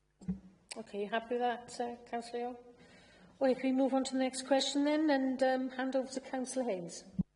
Thanks, Chair. Both council areas are currently ranked low within the UK Competitive Index. What improvements are we expecting over the 3 to 5 year period, and how will this be tracked? It's more the early, medium term sort of change. I mean, that's something we'll obviously look and when we had the slide about the number of people inactive. So I think that's looking at I think the jobs are coming, the jobs are there, the opportunities there. What's not quite there is the pathways into employment for those people. So I think that is a massive thing in terms of the way in which you start to change the dial on that. And there's work underway already for existing programmes to assist those people, but I think it needs a step change in that employment and skills work stream to understand in the sectors the way in which we actually target those people. Now, speaking to a training a company this week, in an example, by Springboard, they get 170 apprenticeships a year through their door, working with various engineering companies. They get 700 applications for those apprentices that actually only 170 get through. But they said what they want to do is, because those apprenticeships are MBQ3, if they could offer an MBQ 1 and 2, then that would open up to more people, particularly in our area, and start to address that. So they're very keen to look at that, and we're keen to work with them to actually get more space so they can offer that level, MBQ level 1 and 2, and provide those pathways. So I think those are the sorts of outputs, if you like, that will start to affect the next 3 to 5 years, that will then start to affect the outcomes of the inactivity and the employment rates. And then, along with other indicators, would start to change the dial on where we sit within that league table. You know, so we should start to see the way in which that moves. And I think that's the important thing, because like that league table, everyone will move in the same way. So we could get better, but everyone could get better. I think the change will be the way in which we target training at local people. That's going to be absolutely key for us, because there's a big chunk of local people who are just completely inactive and not engaged in the economy in the way that we actually need them to engage. Okay, you happy with that, Councillor Haynes? Just if I can just ask a quick supplementary then. So are we intending to put, again, it's talked about these performance indicators and these baseline assessments, and then how we assess on an annual basis, so that we've just got that clarity, we can see as early as possible how things are improving. Question, I suppose, that's back from us back to you, because I think we purposely didn't include lots of data in this, because I think we got a message, didn't we, from the last scrutiny, is that we all know what the problems are. We just want to look at the opportunities, which I think is right. You've got to look at the opportunity. So I think so the question I would have is, I personally wouldn't put all that data in a document like this. I would put it in the annual report, so you can get down to that. So I would say, let's do it within that. But if you feel we need to draw some of that out into the main document, then we can look at that. But I just feel what you said last time was right, was actually we all know what the issues are. We don't need to keep banging on about it. Let's look at that in a separate type of document. Let this be about just what we're trying to achieve and about ambition. Yeah, happy with that. Christine, I can see you've got your hand up there. Yeah, just again, supporting Greg here in answering the question of Councillor Haynes. In terms of, you know, the other difference here and the impact that we want to make, what we realise is that the issues that we have across both councils are very much deep-rooted, and that is typical of the valley authorities, because in that competitive index table, we're not alone in that bottom quartile. You know, the other valley authorities are sat alongside us. And I think that's why we want to bring on that development partner, because we need to go deeper with our investment. So using the public sector funding that we are very good at delivering in, is using that as a platform to essentially at least double it through investment, like I know Councillor Yowell earlier mentioned the pension fund as one opportunity, but really looking to go deeper with our investment programme than what we've been able to do previously. And I think in terms of measuring that impact, that annual economic report, which I certainly foresee you as a scrutiny committee are going to want to get your teeth into, you know, I think that is the key document for us to measure the impact we're making. And also importantly, it's a fluid document as well, that if we are not hitting the mark, you know, again with your support and your critical questioning and challenging here, that is something that we're able to change on a year-on-year basis as well, so that we're able to respond to anything that comes at us. You know, who knows, we would have been in this situation now with the global crisis, which is affecting all sorts of issues for us, isn't it? And we're not immune at that, at that local level from a regeneration perspective. Thank you. Thank you. Councillor Gordon, did you want to say something? Yes, please, just quickly. So we know there's deep-rooted issues, and we've had our previous economy and skills strategy, and that was ambitious, and we were working hard, and that had all our KPIs and everything. But we're still at the bottom of that index, aren't we? And we're not going to change unless we make change. So this new approach is a change, because we're talking about aligning everything together, not being delivered by one service area, being across the council, and significantly about that development partner bringing in that private investment. And we haven't done that before. So that's our catalyst. That change to bring in the private investment is our catalyst that we want to see make that change in that data. Thanks for adding that. And this is about the competitive index as well, but maybe it's just a point to take away and think about. We don't need to discuss it too much. I was just wondering, that from a quantitative perspective, would it be more appropriate to set our targets against similar geographic footprints instead of being part of that big index? Because sometimes having something you can almost touch and smell and feel as being qualitatively similar is a better way of doing the comparison. This is maybe something to take away. So. Yeah, okay. So, but I think that will be part of the report, will be to look at the other indicators and look at our nearest neighbours, because not only they're more appropriate, but we could learn from each other as well. And that won't necessarily be ones that are near us. It could be in another part of the country, or or in the UK. Yeah, so I know that we're still involved with the Coalfields community organisation, aren't we? I mean, there are going to be similar post. I get told off using this expression now. There are similar post-industrial geographies across bits of England and Scotland that we should look at. And I think one thing I'm very keen to push is that we should be looking outside of Wales. That essentially not at the. Yes, we should be looking outside of Wales. Yeah. Okay, thanks for that. I think we move on to the next question now, which is coming from Councillor Norma Parish. Question 17, please. Thank you, Chair. How will we ensure both governance and scrutiny of performance around the blue? And what mechanisms will be in place around the annual economic report? Did you catch that, or do you want me to repeat it? Okay, I'll repeat it for you, because Norma's having problems with the mic. How will we ensure both governance and scrutiny of performance around the blueprint? What mechanisms will be in place around the annual economic report? So that's where he's bringing that report in again. The annual economic report will be the annual economic report, but that's a good question, and I think that's where we need to take advice on. So I think we mentioned that report will come here, and it will go to Cabinet and Council as well, and there could be a working group around that, or all member working group. So that's to be worked out, but that's where we need to see it from you. You happy with that, Councillor Parish? I think. Yes, thank you. Thanks. Christine, have you got your hand up, please? Yes, sorry about this, Councillor. Just to add to that, so just to reassure members as well, the performance indicators that will make up that annual report will be monitored, certainly at a quarterly basis via the corporate management team, because it would be embedded in the Directorate's performance dashboard. Thank you. Thanks for that additional information.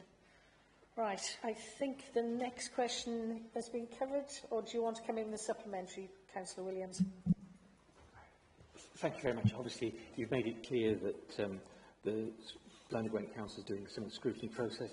I'm just suggesting that maybe a sharing of the scrutiny recommendations would be helpful for both councils. Okay, thanks for that suggestion. Right, I think the next question that needs to be raised is question 19. Councillor Hayes. Thank you, Chair. The intention is to move away from a reliance upon UK and Welsh Government funding and to use our own assets and access to public investment as a pump primer to leverage private sector investment. What financial risks will this place on both councils and what mitigations have been identified?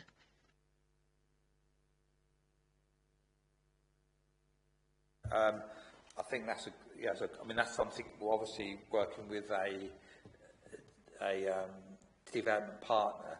Partly that approach is to look at risk and the way in which we can transfer risk, if you like, from ourselves to the private sector, and that's partly what they would bring to the table. But I think that is something that would need to be assessed as part of that process in terms of the exposure, and almost on a site-by-site or scheme-by-scheme basis, there will be a risk assessment as part of that, and we need to understand that. But absolutely, I mean, that is a question that we always face. You know, what's the risk of doing something or doing nothing? What's the implications? Where does that risk sit? And it's something I think we need to not be risk averse, but we need to understand risk, and there'll be some risk we can take. But I think there's a lot of risk in terms of getting things done on particular sites would need a private sector input, and will be something that we can particularly do. So that's why we need to get a development partner on board, one to help understand that, but also to be in a position to actually own that risk. Okay, Christina, I can see you've got your hands up again to add a bit more. Yes, thank you, Chair. Just from a governance perspective, and just to reassure members here, the procurement of the development partner will consider at the strategic and high level the apportionment of risk under that relationship, and that will be worked through as part of the procurement process, and the outcome from that procurement will be a decision taken by Cabinet and possibly Council. So it will be presented back into members, and certainly en route into either of those decision-making forums. I would suspect you as a scrutiny committee would want to have a good look at it as well, given the importance of it in delivering the blueprint for growth. And as Greg has said, once we've secured that partner, we will be working on a project-by-project basis to work through the risks.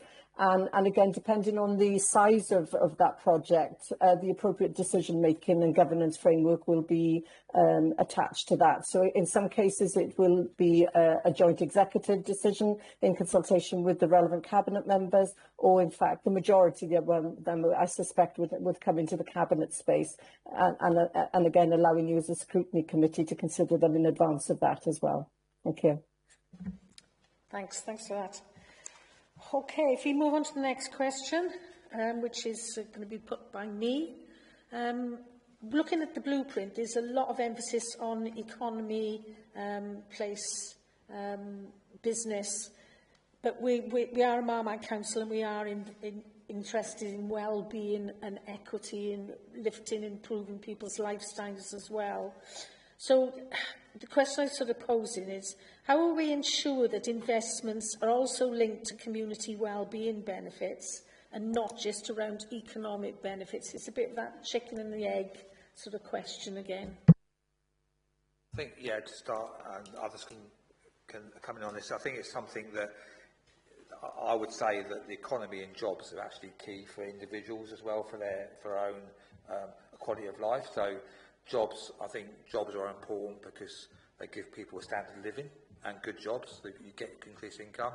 They give people purpose, which I think is important for in terms of individuals' quality of life to have a purpose, and employment can do that. I also think there's an element of that where by having the right jobs, and the right pathways to jobs, you encourage independence. So there's less of a demand on our services, which I think is key as well in terms of having a quality of life where people can live more independent lives, but as part of a wider area. But I just think, what we've said before is that we will attract the jobs, and there are jobs in the area, but we will miss a point if we don't link them to local people. So that's where the skills the skills and the employability work stream will be absolutely key. And it's the inactive, and it's almost, as I said before, even with the training, you know, there's lots of MBQ 3 and 4, which is what the economy needs, but maybe we need to focus on the pathways into that training. So MBQ 1, 2, that will help local people get to the MBQ 3. Okay, yeah, if I can just put a supplementary, we've already touched on the fact we know we've got a lot of economic inactivity due to ill health. Disability, you know, we have to look at how we're going to help people who have got disabilities, whether they are physical or mental health disabilities, back into the workplace. And that isn't always necessarily economically visible. They may be quite expensive to set up services that would focus on those areas. So it's not just about jobs for the area, which everyone can access. It's about making our particular demographic, our particular residents able to access the pathway, as you say, back into work. And that's quite a skilled sort of thing to look at in a lot of ways, isn't it? So it's how we're going to sort of actually address that. Yeah, I'm thinking. Well, we do a lot of that in-house, which more than most councils do it, actually, which is very good, but we need to do a lot more to change the dial. And I think that will be about how we work in partnership, and it's how we work, I think, with all education institutions. So that's from the early years through to schools, through to FE and HE, and that'll be something that the Skills and Employment Group will look at, and we'll look at in the from an employment point of view as a sector group approach. We'll need to understand those sectors, what they need in that space as well. But I think we need to feed that back in all the way through the education system. So it's not just about where the jobs are trained at college or the last year of school. It's about what happens in early years as well. And we have a big influence on that. So I think, you know, if you talk to any educationist, when you say what's the issues they've got, it's not what they do at their place, it's what they get from the next one down. So if you go all the way back, that goes to early years. So I think that's where you see, actually, and we do mention it, and maybe we need to put more spotlight on it, the early years is critical because that gives the right start in life. Yeah, we've sort of got an issue with the mid-years as well, because as we get older, it's more difficult to find employment, we know that, and we've got a lot of people in that middle age that are sort of caught in that sort of trap sort of thing. So it's just to make sure we're looking at that as well. Councillor Hall, I can see you want to speak. Thank you. Just to carry on from what you said, Councillor Clarkson, surely this is about skill sets within the communities that we've currently got, and those businesses. Is it wrong to say that a business needs a certain skill set and it won't come to that community if that skill set's not in that community, because people will be coming from outside to go into that skill set? So is it useful to identify these skill sets that we already have within those communities, to be able to embrace those businesses, to say that we've got the workforce suitable within those skill sets to help that business? Is that that's part of it, but it's around the other way as well. In terms of, you know, when you're looking, the investors, we can attract investors, and if they can't get a job locally, they'll get them from somewhere else. And that's the point, you know, we could hit the target and miss the point. What you can have, and it's a simple thing like a sector-based type of work academies, where if you know employers come to your area, you work with that employer as part of the planning process to identify their jobs and to link them to local people and to guarantee them an interview and provide training that trains out local people for the jobs that are coming off. So you can't give a guarantee of a job, but you can give a guarantee of an interview. And it's those little things like that that make a difference in an area. So it's those things that, you know, lots of councils do that, and it's something I think we've done a bit of, but we could do more of. But I think, given the size and scale of the issue, I think we need to, that needs to be a major investment in terms of the way in which we connect those local people to jobs. I noticed you had your hand up earlier, Christina. Did you want to just come in briefly? Yeah, very briefly, Chair. Just to reinforce that the blueprint is very much embedded in the Council's Marmot agenda and the deal. And we spoke earlier about the economic reporting at the end of each year. And just to reassure members in that space, you know, the measures will not only be quantitative measures, they will also be qualitative measures that really capture what we term as officers the triple bottom line of regeneration. And the triple bottom line is economy, its environment and its social. So all of those aspects of regeneration are really captured in the blueprint, embedded in the Marmot principles, and also the outcome measures will align with all of those aspects of regeneration. Thank you. Thanks for that. Okay, I think we'll move on to the next question now, which is from Councillor Slade. Thank you, Chair.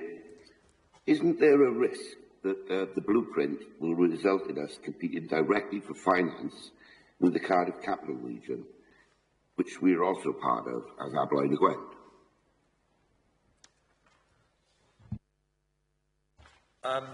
I would say it actually helps us in that situation, because it helps us to be clear on what we want to achieve in terms of needs, the demands, and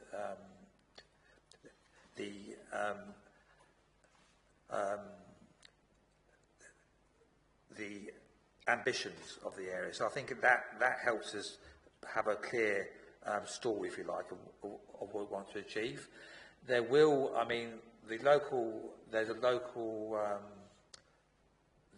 the growth fund that's coming down now next year. That is a particular issue in terms of how things get cut. And I think there is a nervousness, and it's not just for us, it's for everyone, that there will be some national type programs that will be brought together at a national or a regional level, and will be forced to work with those. And I think that is an issue we need to work at, because I think what we're saying as part of that particular piece of work is that you can't have a one-size-fits-all. So I think what this document does, it enables us to have that as a discussion to say we need to make sure the investment is landed at a local level to support what we need to do at a local level. Because even, like we said before, even at a local level, there's a variation in the needs. So we need to be able to adapt to that, and you can't do that through a national approach. So I think there is a tension there, but I think there's something where when we talked about inward investment, ultimately we all want the same thing. We want the investment to come in, and where that lands, it needs to land on the best site. And if we've got it, great. If we haven't, we need to work harder. So I think we will be aligned in that way, but there will be some issues around the skills and around that, that help to individuals that will need to actually to understand what is best done at a local level. And I think that's what this document will help us achieve. Okay, thanks. Christine, you've got your hand up indicating you want to Yeah, thank you, Chair. Yeah, I suppose just to respond to that in just a couple of succinct bullet points. The Cardiff Capital Region, or now the CJC, is the regional economic body for the 10 local authorities covering South East Wales. That includes both Torfaen and Blaen y Gwent. The blueprint is a local economic regeneration strategy which is created by us, informed by the detailed knowledge that we have at source around our people and our place. And that blueprint, actually, as Greg has said, will inform CCR investment. So we are able, when we're around that CCR table, we are far clearer and succinct in what our ask is of the CCR in terms of investment or other support. And indeed, Cardiff Capital Region's own industrial and economic plan emphasises the need for regional coordination, not siloed or competing priorities or programmes. So, what we are doing here fits succinctly into that wider regional economic place, informing the CCR's approach to what we actually need at a local level, and also the support that we need at a regional level for our people of our county borough. Thank you. Thank you, that was very helpful. Councillor Slade, are you okay with that response now? Well, I just think, if you take an authority like this, for example, they've got similar challenges to Blaen y Gwent, but they're on the heads of the Valleys Road as well. And I just think there's a danger that we're kind of setting ourselves up to compete against our partners in the CCR. There you are. Anyone want to respond to that point quickly? If I may, it's very much, you know, it's the sum of the whole is where the impact is made. Merthyr, you know, we've got very similar challenges and opportunities to Merthyr, and under the CCR framework, the Northern Valley local authorities are actually working together to make sure that we are providing, you know, the support to the region that we know that we can. And this blueprint actually offers the opportunity to widen this approach across the heads of the Valley Corridor as well. So I get your concern, Councillor Slade, but it's very much to complement. And also there's, you know, a bit of healthy competition is always good, isn't it, within the region? Okay, we're down to the last two questions, and they're both from Councillor Yowell, so I'll hand over to you, Nathan. Yeah, thank you. So they're both about future-proofing, I guess. Obviously, you can't do that 100%, but it's just getting testing we've got to. So the first, which it was with Councillor Hayes' question, but she's had to dial off. So what mitigations are in place to manage the risks and financial impacts associated with current and potentially continuing geopolitical and also national issues that are out of our hands? And the second one, I guess, to what extent have we proofed ourselves against the possibility of divergent Welsh Government priorities after May this year, or political and senior officer changes across either authority? I mean, we may be very lucky in that Councillor Slade could be appointed under a Reform government as the Transport Commissar for South Wales, because he knows his stuff, and of course then his benevolent rule, I'm sure we'd all benefit from. But there are serious issues here that actually, if Clyde has different priorities to the current Labour government, and I'll be interested to see once Reform finally announces its policy programme, I imagine those priorities will be different to the current programme as well. So there's, I know I'm joking slightly, but there's a serious point here, is how do we ensure, if democratically we agree that the priorities set out in this blueprint are where these two authorities want to be going, how do we ensure that we can maintain those priorities if there is a substantial change of Welsh Government policy? There's two quite distinct questions here. There's the issues on mitigating against geopolitical and national issues, and then there's the changes that could happen on a Welsh Government level.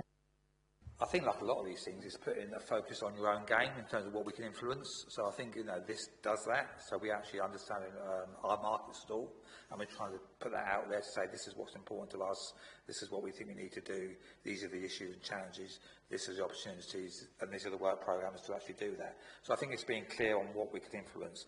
I think with the sort of what's happening in the world, I think ultimately that's part of the annual economic report and the ongoing looking at that, is that these things are going to happen. We just have to understand how that's going to land.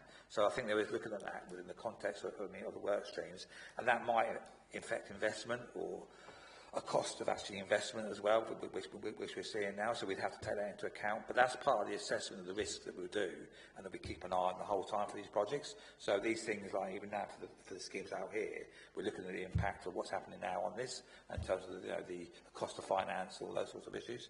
So that is, we can only do what we can do, but I think we have to be clear what our ambitions are, which is what this document does. I think with regard to what happens at a local level, I mean, I think it's something, and elections coming up this year, again, I think the range of the work streams, I think it was mentioned before, is quite a wide range. I think we cover everything that we could do to improve the area. So it's something that if there's an actual change in emphasis from maybe looking at a particular type of sector, or it's all on transport, for example, we've got a hook for that, so we could actually adjust to put the emphasis in terms of what's coming down. But we still need to be clear that we've got our own ambitions and we've got our own investment. So we look at other investment as well. So we can get on and do some things we need to do, but we need to be alert to what's happening in that space. And I think there's enough flexibility and enough of the hooks in the document to adjust to that as well. Councillor Williams.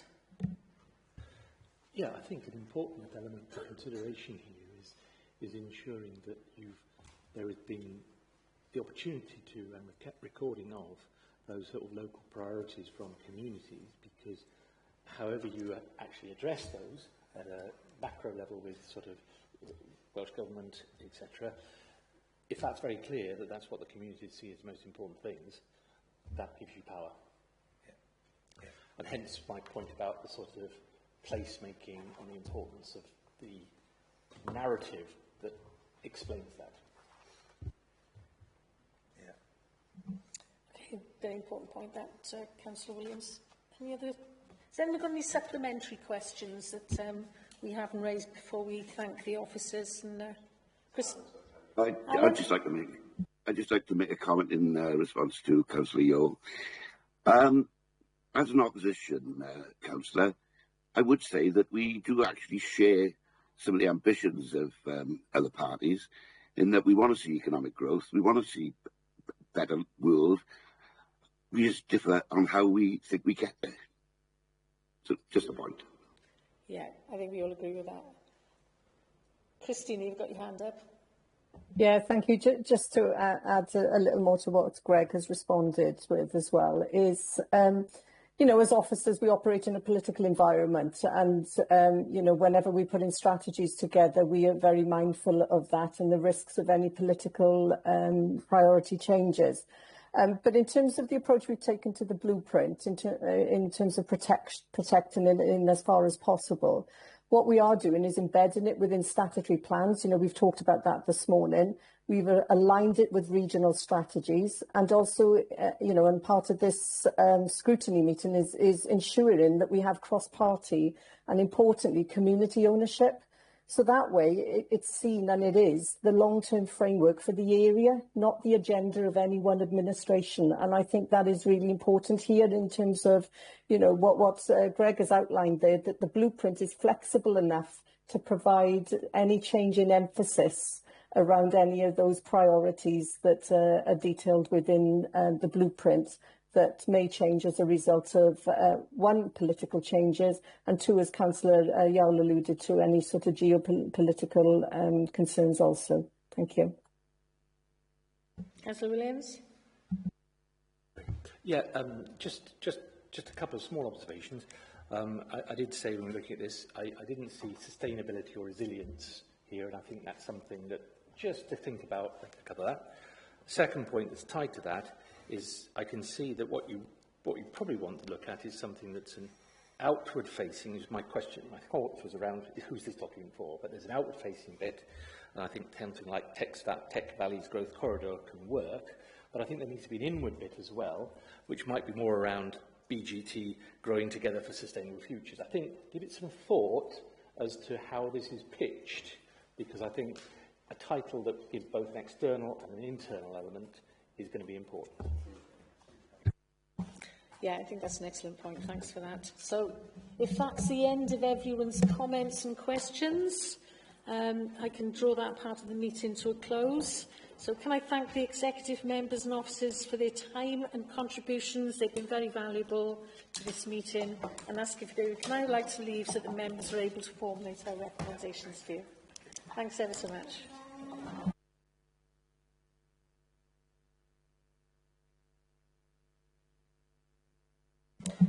Okay, just to remind everyone, we are still on live webcast, so if you can be mindful of that when we finish, as we finish the meeting.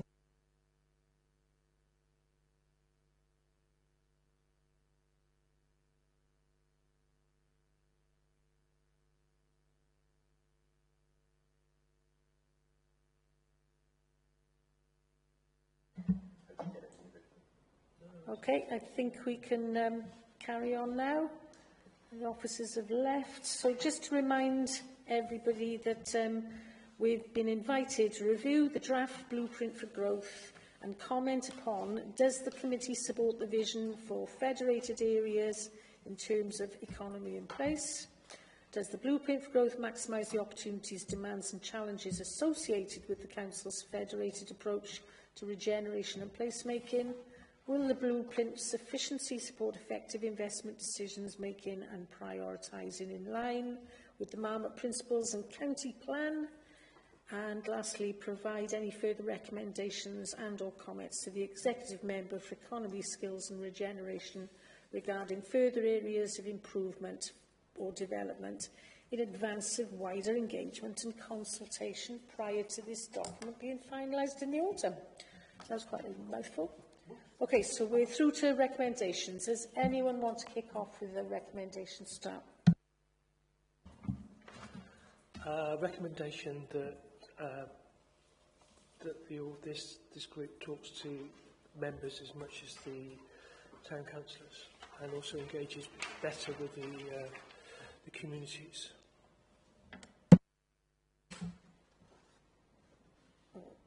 Okay, got that, Geraint. I'd like to put a recommend forward that we consider Pontypool as two separate geographical areas with different challenges, so that we can accurately meet this very specific needs and challenges that they present.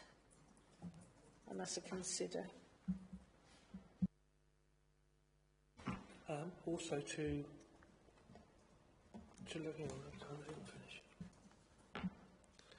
also to look at the transport scheme in the north of the borough, because that will change the way that we're looking at the businesses. Yeah, I think that comes into the consideration of dividing Pontypool. It's the same issue. But the north of the borough. Councillor Williams.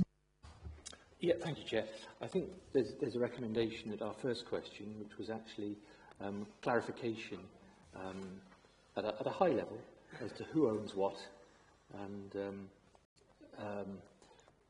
you know, where there are strategic partners, or where there are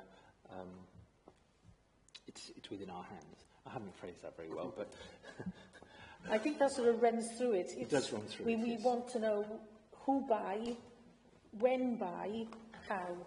Yeah. For a lot of these sort of issues. That's going to be part of the planning thing, but I think at the high level, it's actually recognition of the kind of who owns what for the work streams is the key part here. Yeah, if I can just link onto that, whether we can, it all needs to clearly state how it all fits into the Deal County Plan, and Marlow a little bit more.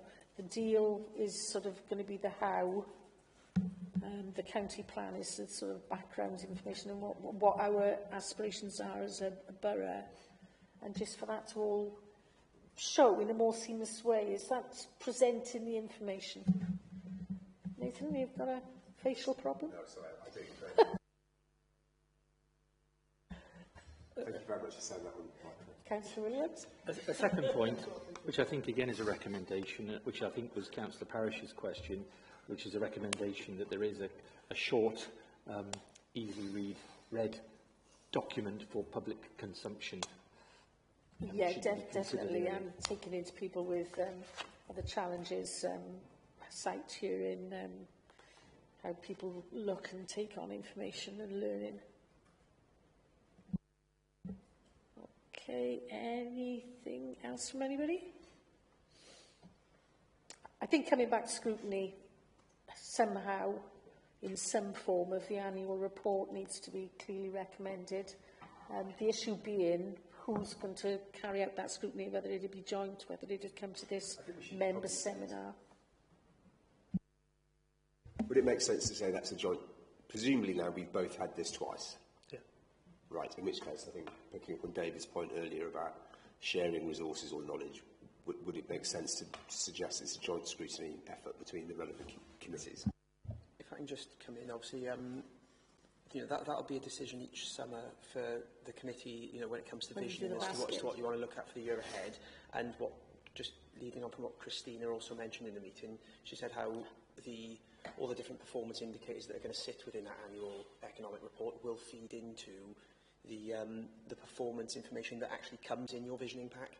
So, basically, it could come in twofold to visioning, and then it'll be up to you as a committee as to how you want. I think this throws up an issue, is that we need to work out how we're going to do scrutiny in the future with this federated approach, because they're not going to have a visioning basket, so we need to be more clear, and I think this is something that's going to come up again and again with the federated, is how we're looking at scrutiny.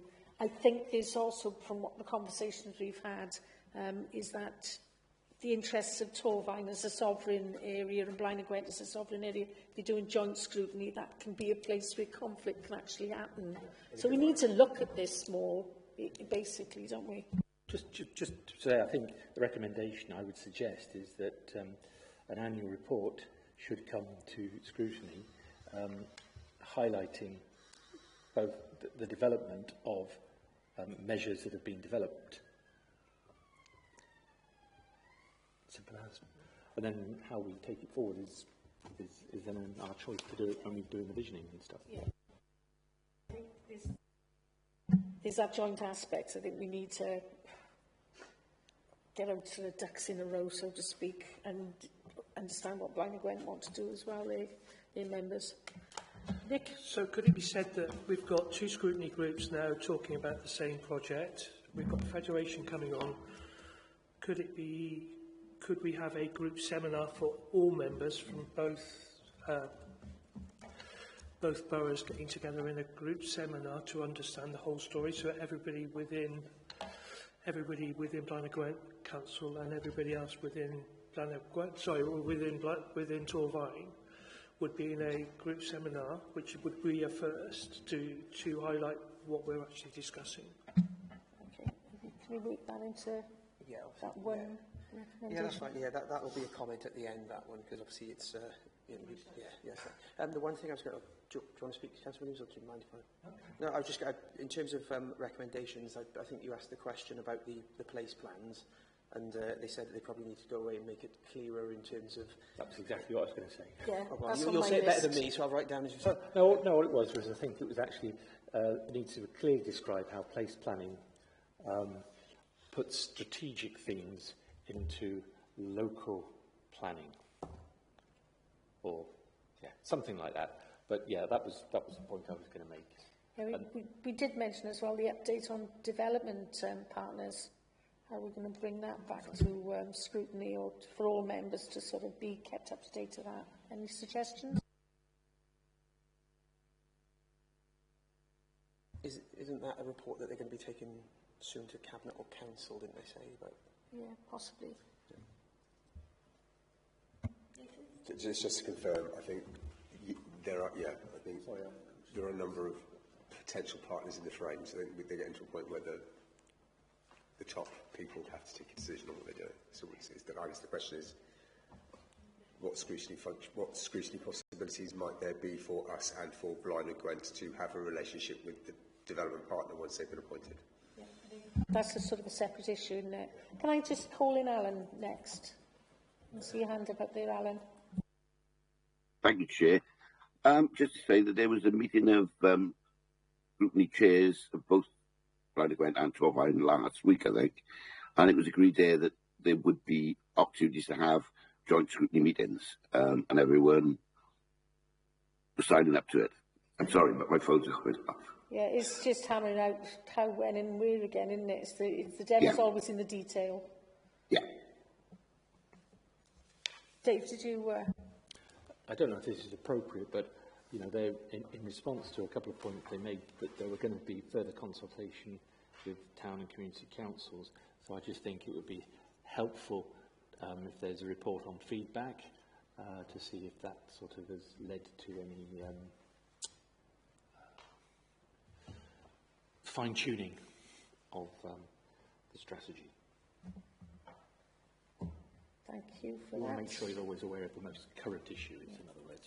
We sort of talked about as well in questions around the early indicators that identify the well-being and of our communities, and deprivation is being lessened, because this is quite a high-level economic sort of report.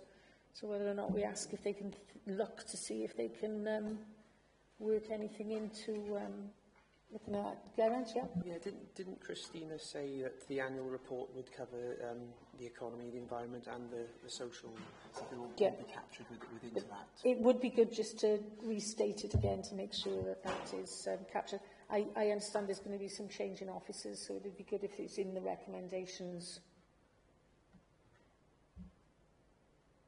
Councillor Williams? So 2 points which may or may not come together, which is allied to that, which is actually, I think what we were picking up on was recommending that there's monitor of spend and outcomes across placemaking plans, so that we can be aware of potential tensions and areas of inequity.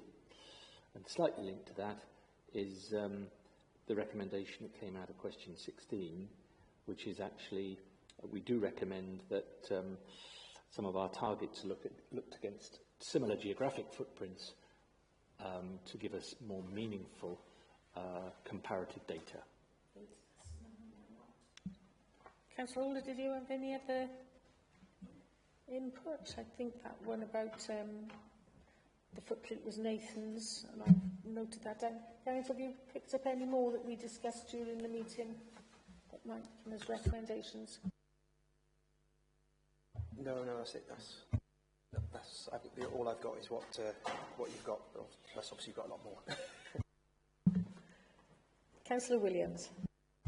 Again, I know it was stated, but I think it's helpful as a recommendation that we see the value of having qualitative measures as well as quantitative measures so that we can understand better impact on well-being of communities.